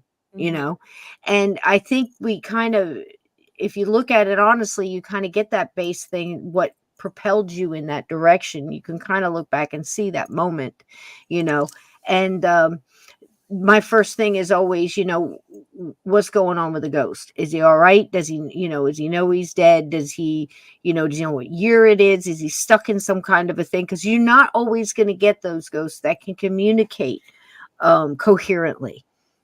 Some of them are so erratic and so filled with anxiety. It's like therapy. You have to break through that and calm them to a point where a great case just listened to here on the show was an old Bryce Bond case. I don't know if you recognize the name, from the 70s. He was a parapsychologist, but he was one more leaning more towards the Hans Holzler kind of template. Okay. He was more of he was way ahead of the game. He just went in there and he's like, look, I'm going to talk to the ghost. We're going to sort what's going on, and then we're going to help him move on. And then that's going to fix everything else. That kind of thing. Mm-hmm. So he that exact thing happened, and they did a radio play about it. Now the whole thing was, it's very frightening for the young mother, 3-year-old boy. No plants will live in the house. They die right away. Your typical stuff like that. The ghosts like to play with the thermostat. They would turn it way up, like 90s. And they know they turned it down. They would hear him coming up from the cellar, stomping. You hear the door open and close, but you wouldn't see it move. This all actually happened. And she would see him sometimes standing by the fireplace, and he would be a large man. She could describe him right down to the crease in his 1940s trousers. And sometimes he was holding a knife. Now, they went in, they sorted the whole thing through a trans medium, much like your friend Teresa, very similar. We're funny with labels, but the same type of thing, and found out that this man had died in the house. He died of some type of a thing that had him kind of a little out of his head the last week of his life, like a high fever of some sort. And he was so ill he couldn't communicate with the living around him that were trying to care for him, even though it was minimal care. I think it was somebody trying to care for him, don't know what. A doctor that visited the house but couldn't pinpoint what was killing him and lost him. And at the time, he knew the boiler was going to go. Something was wrong with the boiler, and down in the cellar. And there was some type of a leak, or something was going to go wrong and was going to explode. And this ghost was continuously trying to tell people in the house this, but could not communicate it. Didn't know what year. Couldn't really put a sentence together, but he was trying to, in his way, show them where the problem was, and also trying to protect the boy, because he was like a terrific grandfather or something. He loved his grandkids. Just and you could see 10,000 different ways that an inexperienced group could go in there and totally muck that all up. Oh, for sure. You see what I mean? Yeah. you know, a knife. What do you mean a knife? He's doing what? Oh, he's trying to kill you all with the, you know, whatever. It's just such a delicate. I think sometimes the shows have done so much good, but so much not bad, but so much negative stuff for the paranormal too, because we've almost taken it for granted in some ways, and then taken it not as treated as important as it really should be. You know, this is, if it was you or I and I was stuck in a situation like that, I would, you know what I'm saying? You know, I know it's crazy, but look, you have a YouTube channel as well with the St. Croix Paranormal, and with your kind permission, there was a terrific video on there. I thought it would be great to take us out with. This one is entitled "The Haunted 1861 Masonic Lodge," and I thought the first like 5-6 minutes of this was fantastic because it shows a little bit of the inside of the property. Yep. And then there was another one, and maybe you can direct me to it. It may be in here. You have a video of two almost, I hesitate to say shadow figures, because I believe they're ghosts that are casting a shadow, and, you know, not a shadow figure like we would say negativity. But you have a video of this, a tall and a shorty at the same time, don't you? Oh, from the Boyd House? Yeah. Yeah. That was actually captured by another paranormal team. But yeah, I believe those are the children that run through the house, because we have right. That's like pre-adolescent, and then one a little bit younger than that. Right. The younger one would be the boy, because we have been told too that the girl is the older one. So I don't know what their names are, but they're there a lot. Yeah.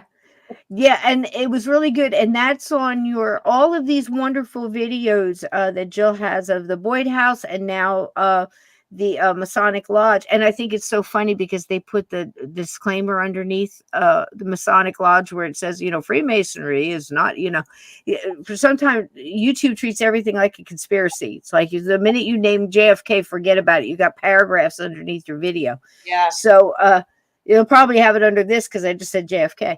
So these are on a wonderful YouTube channel under St. Croix Paranormal.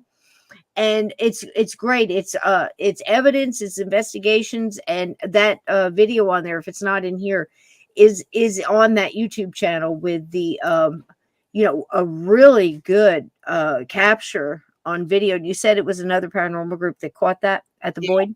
Yep, for the shadow figures. That was a right in a doorway, you know. And there's so much on there. There's EVPs, there's all kinds of stuff. Go in there and check it out. It's great, because every time we look at this and look at other people's evidence, we learn a little bit, because like we were saying tonight, with everything that Jill has heard the dead tell the living, everything I have and you have, we've got a picture pretty good of this cover to the box of this crazy puzzle that we've all been trying to put together for a while, if we've just paid attention to each other.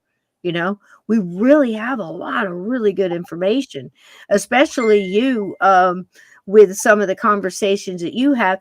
But the funny thing is, the stuff that your group has got, Jill, is it matches up with what I'm hearing out of like the UK from Claire Broad. She's a medium. The dead are telling them the same things. You know, I'm hearing it over here in North Carolina, South Carolina, the groups there. I'm hearing that out of Ohio and Colorado and you name it, Alaska, you know, Scotland, New Zealand. And everybody is saying the same thing. And it seems like maybe, color me crazy, but maybe we've come to a point where our consciousness can accept it at this point, and that's why they're okay. They're listening. Give it to them. Tell them this, you know, they need a little help. Maybe they're giving us enough rope we can hang ourselves. I don't know. What do you think? Could be, you know. Well, I think, you know, they're learning now more too, especially, you know, like you said, places that people go to over and over and over again.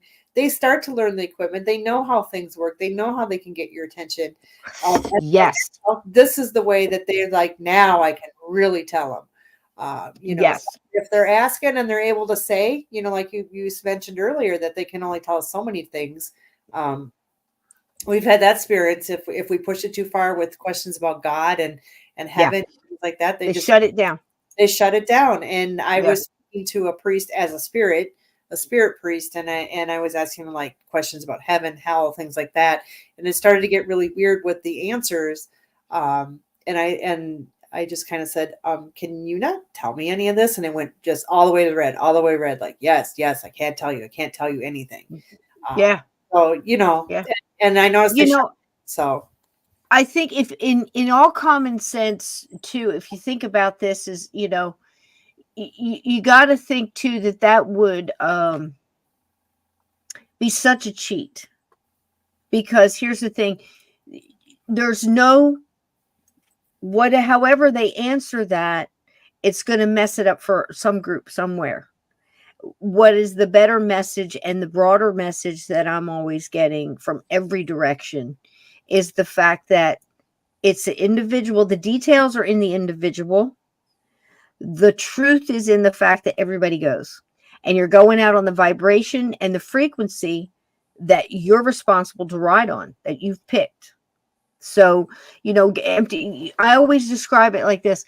Like you've got this big coat on with all these big pockets, and all the pockets have all the crap in it that you've collected, all your luggage, your baggage, your rocks, if you're Bob Marley, your change, your boxes of things, you know what I mean? The change you have forged through life, that kind of thing. Get rid of it as much as possible, because that's what all the ghosts are, the head hangers and the shufflers that get stuck here, and or the ones that are like, no, I don't want to cross because this happened, or they're held back by regret, or it's so simple to say unfinished business. It's so much bigger than that, because it's not just unfinished business. Some are coming back to help others. I've known of people that have crossed over and coming back and trying to help the guy in the kitchen that's rattling the drawers and the kitchen chairs, that scoot, and, some people smell smoke and fresh coffee or whatever. It's some guy in his, a t-shirt or undershirt or whatever, sitting there reading the paper like he did 1,000 times before, but he's stuck in this spot of his own making, of this, whatever it is. And the wife is coming over from the other side, crossed over, completely going on her journey, doing her thing, but coming back and trying to get his attention to get, Bernie, you know what I mean? Bernie, hey, pay attention. Come on, Bernie, it's time to go. And he's, because he's stuck in this thing. It's such an amazing subject. Like your evidence with the conversation of, hey, my name is Dave. It's great to meet you. Mm-hmm. They're hanging over there, having a whole nother life over there. It's amazing. Oh yeah, really I did a friend's house that had a lot of paranormal activity. Her house actually used to be like a speakeasy back in the day. Okay. So actually down in the basement is where they'd sneak everybody down for the liquor and all the ongoings that they did back in the day.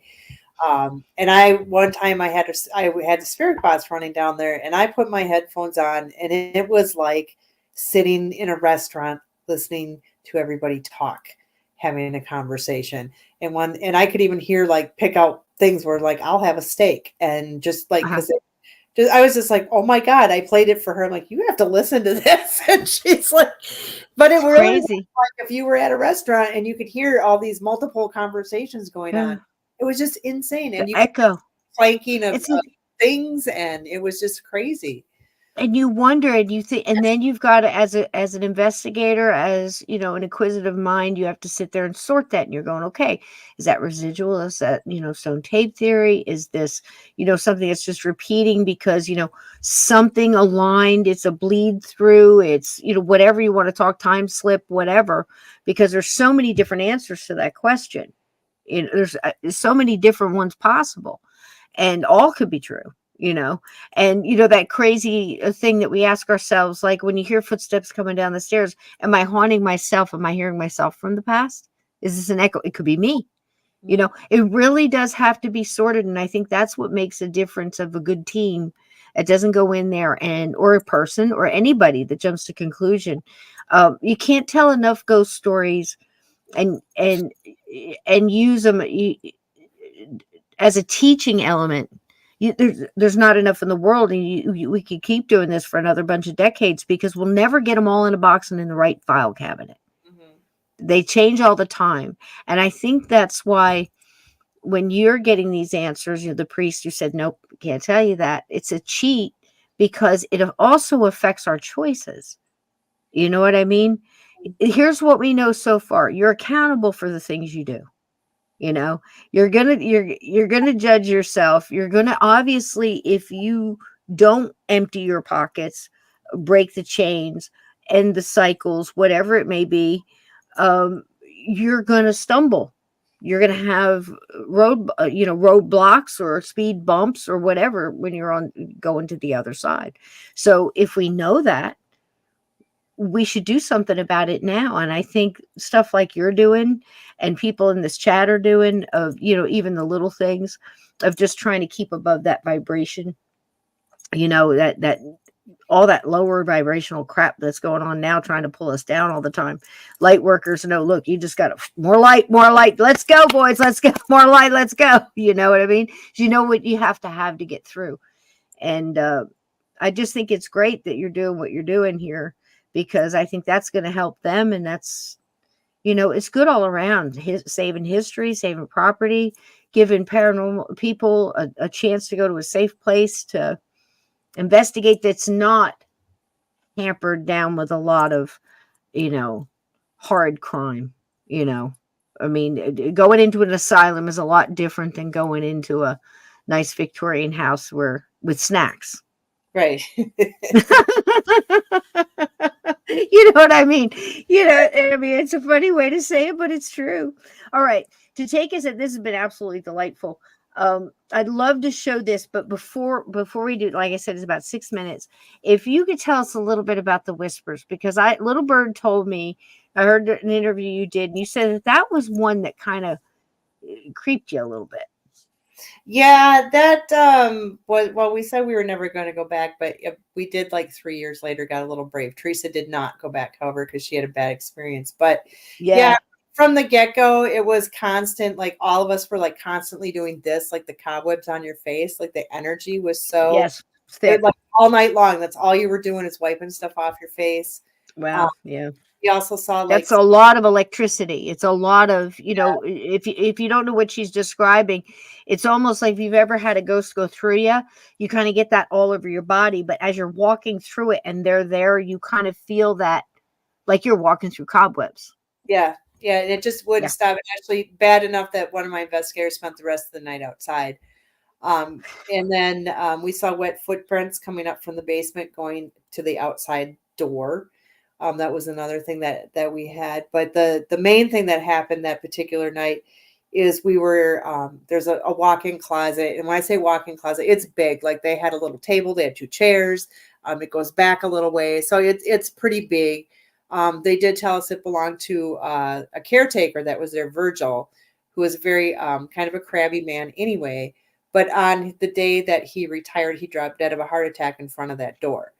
So ever since then, they have people getting scratched. They have people getting locked in there, which they shouldn't, because it's the kind of lock where you pick it up, drop it, and then go like this. So how it's even getting locked, they don't know. Right. So of course, we thought, hey, let's go in the closet. Why not? Why wouldn't we do that? We're in the closet. Teresa's sitting in a chair, and I'm in there. And in my head, I heard a man say, "Get out of this closet." But I have a fear of getting shut into things. So claustrophobic.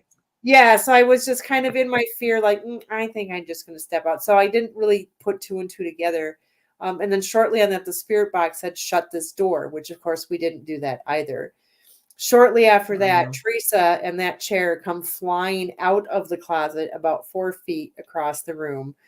She lands on all fours and stuff. And she's freaking out, and we try to debunk it. She couldn't have just fell forward, because she would have just fell forward. She wouldn't have been actually out of the closet into the hallway. But she said she physically felt something like pick up the chair and just all its might just do that. So that was pretty freaky. That was probably like my first time that I'm like, ooh, they really can hurt you. So it's like, kind of a little bit of an eye opener. Like I said, we did go back a couple years later. Teresa said she'd never go back. She did not. The energy was completely different. We did not have any of the same experiences. I didn't even have the same feel. I don't know if that's because she's not with us that day, or if it's different energy that day. Yeah, so it That's was crazy. Yeah, and you know you're going to have stuff like that too. That it's almost like I said with you and the things you're doing and other groups and people that I know are doing similar things. You get that spirit protection around you too, because that once they have some, they don't want it ruined. So, you know, they keep a lot of that out, I think. I know they do at the Hoover House and a couple other properties that I'm talking about, and I assume yours as well. I feel that, you know, and you've had it for years and it's going great. And now this one that we're going to show here is the new one. And again, you've been in here 4 times. right. And this is a little ditty. This is off your YouTube channel, off the St. Croix Paranormal. So guys, go over there and watch the whole film. I'm just going to show a few minutes here, and then we're going to let Jill take us out with all her websites and everything. And again, if you're looking for, tell us where both properties are again, Jill.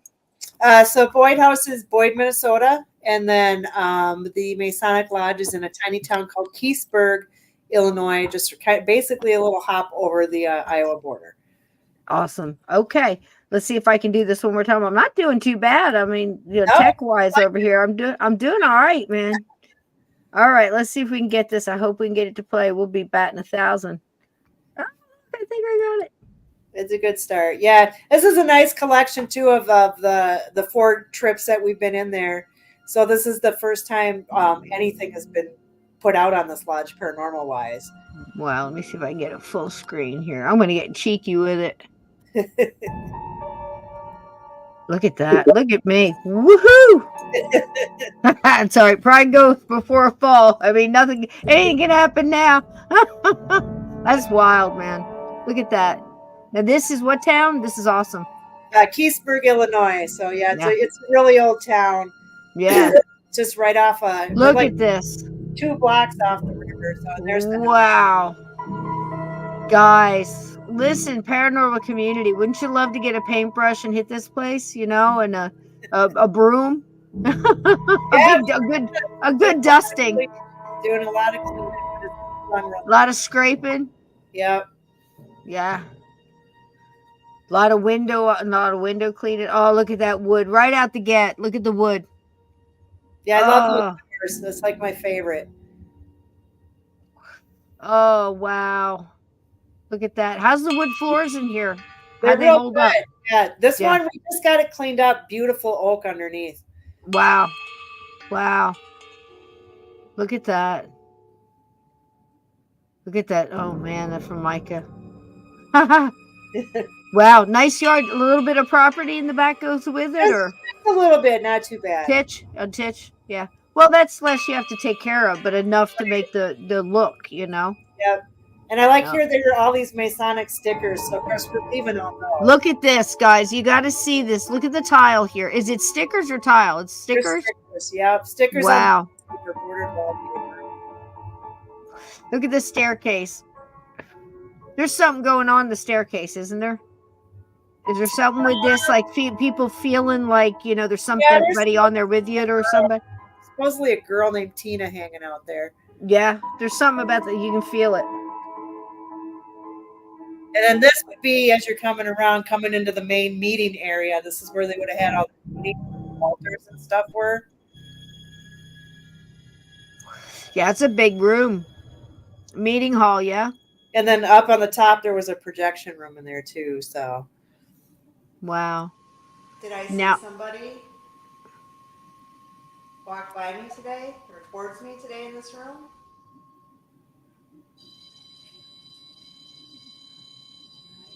Thank you. Very nice. Thank you.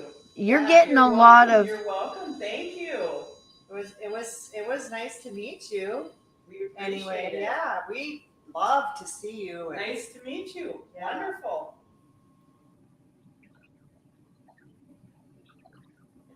It's good to be here. I bet you enjoy maybe having some people in here. You do.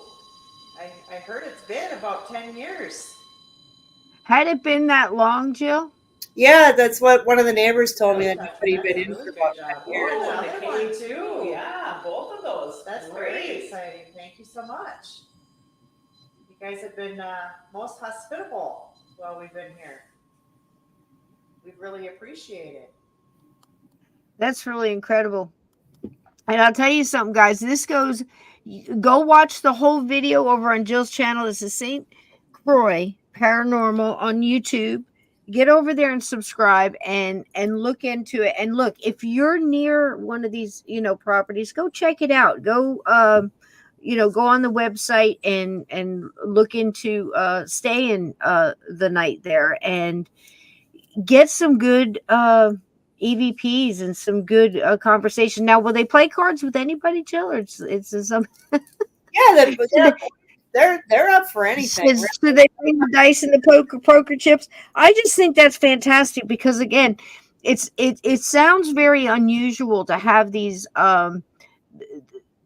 let's say rapport. Let's use the word rapport with the spirits of a property because again, I mentioned Hoover House again. Similar things go on there. It was a speakeasy. I'll tell you about it. A group of people went in and got it, turned it into like a bed and breakfast. It's in a little town in Pennsylvania, southern Pennsylvania, not far from Gettysburg. And they've set it up to the point where they do a lot of table tipping there. I highly recommend if you're, that's something because it seems to be something that the spirits of this era, very similar to the time frame of your property. They really dig the table tipping. So you've got certain people there that they'll go and be at an antique shop. Once it got started, everybody wound up being drawn to certain tables and bringing their table. And now they've got a spirit that's attached to the table pretty much. This is the short version of it, and you go there and people will come to stay and they're thinking they're just going to go to Gettysburg and come stay in a nice bed and breakfast and all this other stuff. But they don't realize that grandma shows up about 3 days before they get there. And they're so familiar with the spirits in the house will tell them, they're waiting for such and such coming this weekend. I don't have any room booked this weekend. What do you mean? He said, well, you're gonna. And lo and behold, the phone will ring, a couple hours later, somebody wanting to book or Airbnb or whatever happens. And they're coming. And sure enough, grandma was there, with Aunt Sally and they're waiting. And before they know it, they walk in on a table tipping session or something else where grandma can come through and give the message. And it's all spirit pretty much driven. And I think it really does bring it a real good focus and a closer look at what the spirit world's doing on the other side around us every minute of every day, I think. What do you think about that? Take us out tonight. Yeah, they all, I think they're intelligent, they know what's going on. And we get that from EVPs, making comments on things that we're doing or the direct answer to questions with the equipment. So, they are there. They are watching. They know what you are doing. Yep. Yeah, it's just incredible. This has been so much fun, and I'm so glad you've got this property. And what are the ideas, the future, near future for this new property? What do you have to go through to get it going and have it? What do you plan to do with it? Well, we open starting May 1st for investigations for people to come in and start investigating. Right now, we're almost done with all the cleaning. We just got to haul out trash and things like that. So we're almost there. Just a few repairs that we have to do. There you go. Yeah. So our website's going to be launched next week, actually, and that's just going to be the Haunted 1861 Masonic.com. So that'll be out next week. So then you'll be able to do booking and stuff. But you can always check the Boyd House. I do have a Facebook page for the Masonic as well. You can just look up the Masonic Haunted 1861.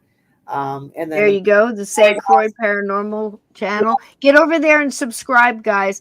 There's fantastic videos out there. Not only there's so many of the local news, which I love them because they really do go out there and they get some good video and some good stories they put out there and some good feedback from everybody they're interviewing and stuff. It's great.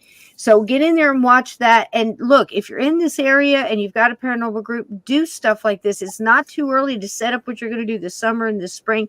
And that's great. I had no idea you were thinking about opening that soon. But maybe you can, have a couple of things, beforehand, just to, to finish up last minute details or something. Get some groups out there to help and put their hands on, because, and even, not just that, but the investigating of what happened in that area and that property, and, who was having meetings there, what were they up to, because there's always a story. When I started digging on Lincoln and who really was behind all of that, I mean, we pulled up the Knights of the Golden Circle that were involved with the Muds and everybody else. It was incredible when you start flipping back the layers. And now that journals are being released and letters from, 3 generations away, we're going like, I don't care, give them to the museum. And then you finally get them and they're answering so many unanswered questions, if they didn't burn them in the fireplace, there's few between, but history is fantastic and it's worth preserving, and what you're doing is great. And this has been so much fun tonight. Is there anything you want to tell us before we close out tonight? Tell the chat. Yeah, just come by and see us, and hopefully we can get a lot of people at the Masonic Lodge. We got a lot of actually Masonic artifacts that we've collected that people have donated to us already. So we're just always looking for more stuff too. So yeah, I think it's just moving forward. It's just going to be a great adventure for everybody, and looking about the spirits and renovating that building as well. It's fantastic. It's been so good connecting back with you again after these couple of years. Yes. Yeah. Let's not wait too much. I mean, you've got so many other stories. Let's not wait too long. Come back and, around May when you open up again, and tell us about it. And let's get some live video down there. We'll promote you here on the channel. It'll be great. Anytime, we're saving. I'll tell you, if people realize how many times the paranormal has saved history, it's wonderful that people are doing it, and I think it's great that you're out there doing it. So thanks so much for tonight, Jill, and thank you, chat. Thank you guys for the super chat. Ted, we appreciate you. We appreciate all the mods and everybody in here tonight, and get in there and support her channels and get the word out about these properties. We're always talking about, I'd like a nice place to investigate, but it is really getting dangerous. People don't want to just park the car in a dark and lonely street and take out with a couple of flashlights and go, investigate an old graveyard or something as much anymore as they used to. So these are great alternatives, and especially if you can have history there or a journal of what people experienced when they were there for others too. And then we can pass along the information and really get that para unity we keep hearing about. So thank you so much, my lady, for many happy returns, and don't wait too long to come back. Okay. All right. Well, thanks for having me on again. It was good to be talking with you. I told you we were going to have a blast. It was fun, wasn't it? It sure was. All right, sweetie, go get some rest, and thanks again. And tonight, just for this wonderful chat, we're having Skeleton Death Fairy on the way out. I love you all. Happy New Year. If you weren't here last time, we told everybody. I'm glad everybody's happy and healthy. Have a good night. We'll see you tomorrow night, 8 o'clock, same time, right here with Steve Stockton.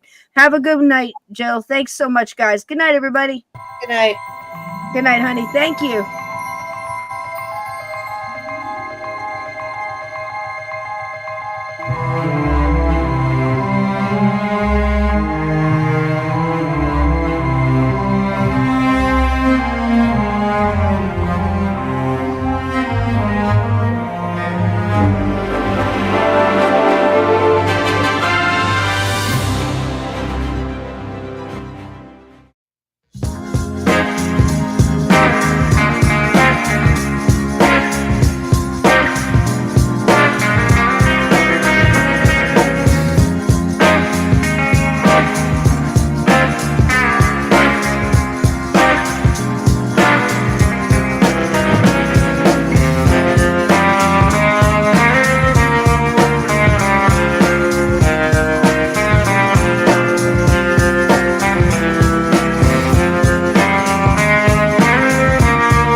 Oh.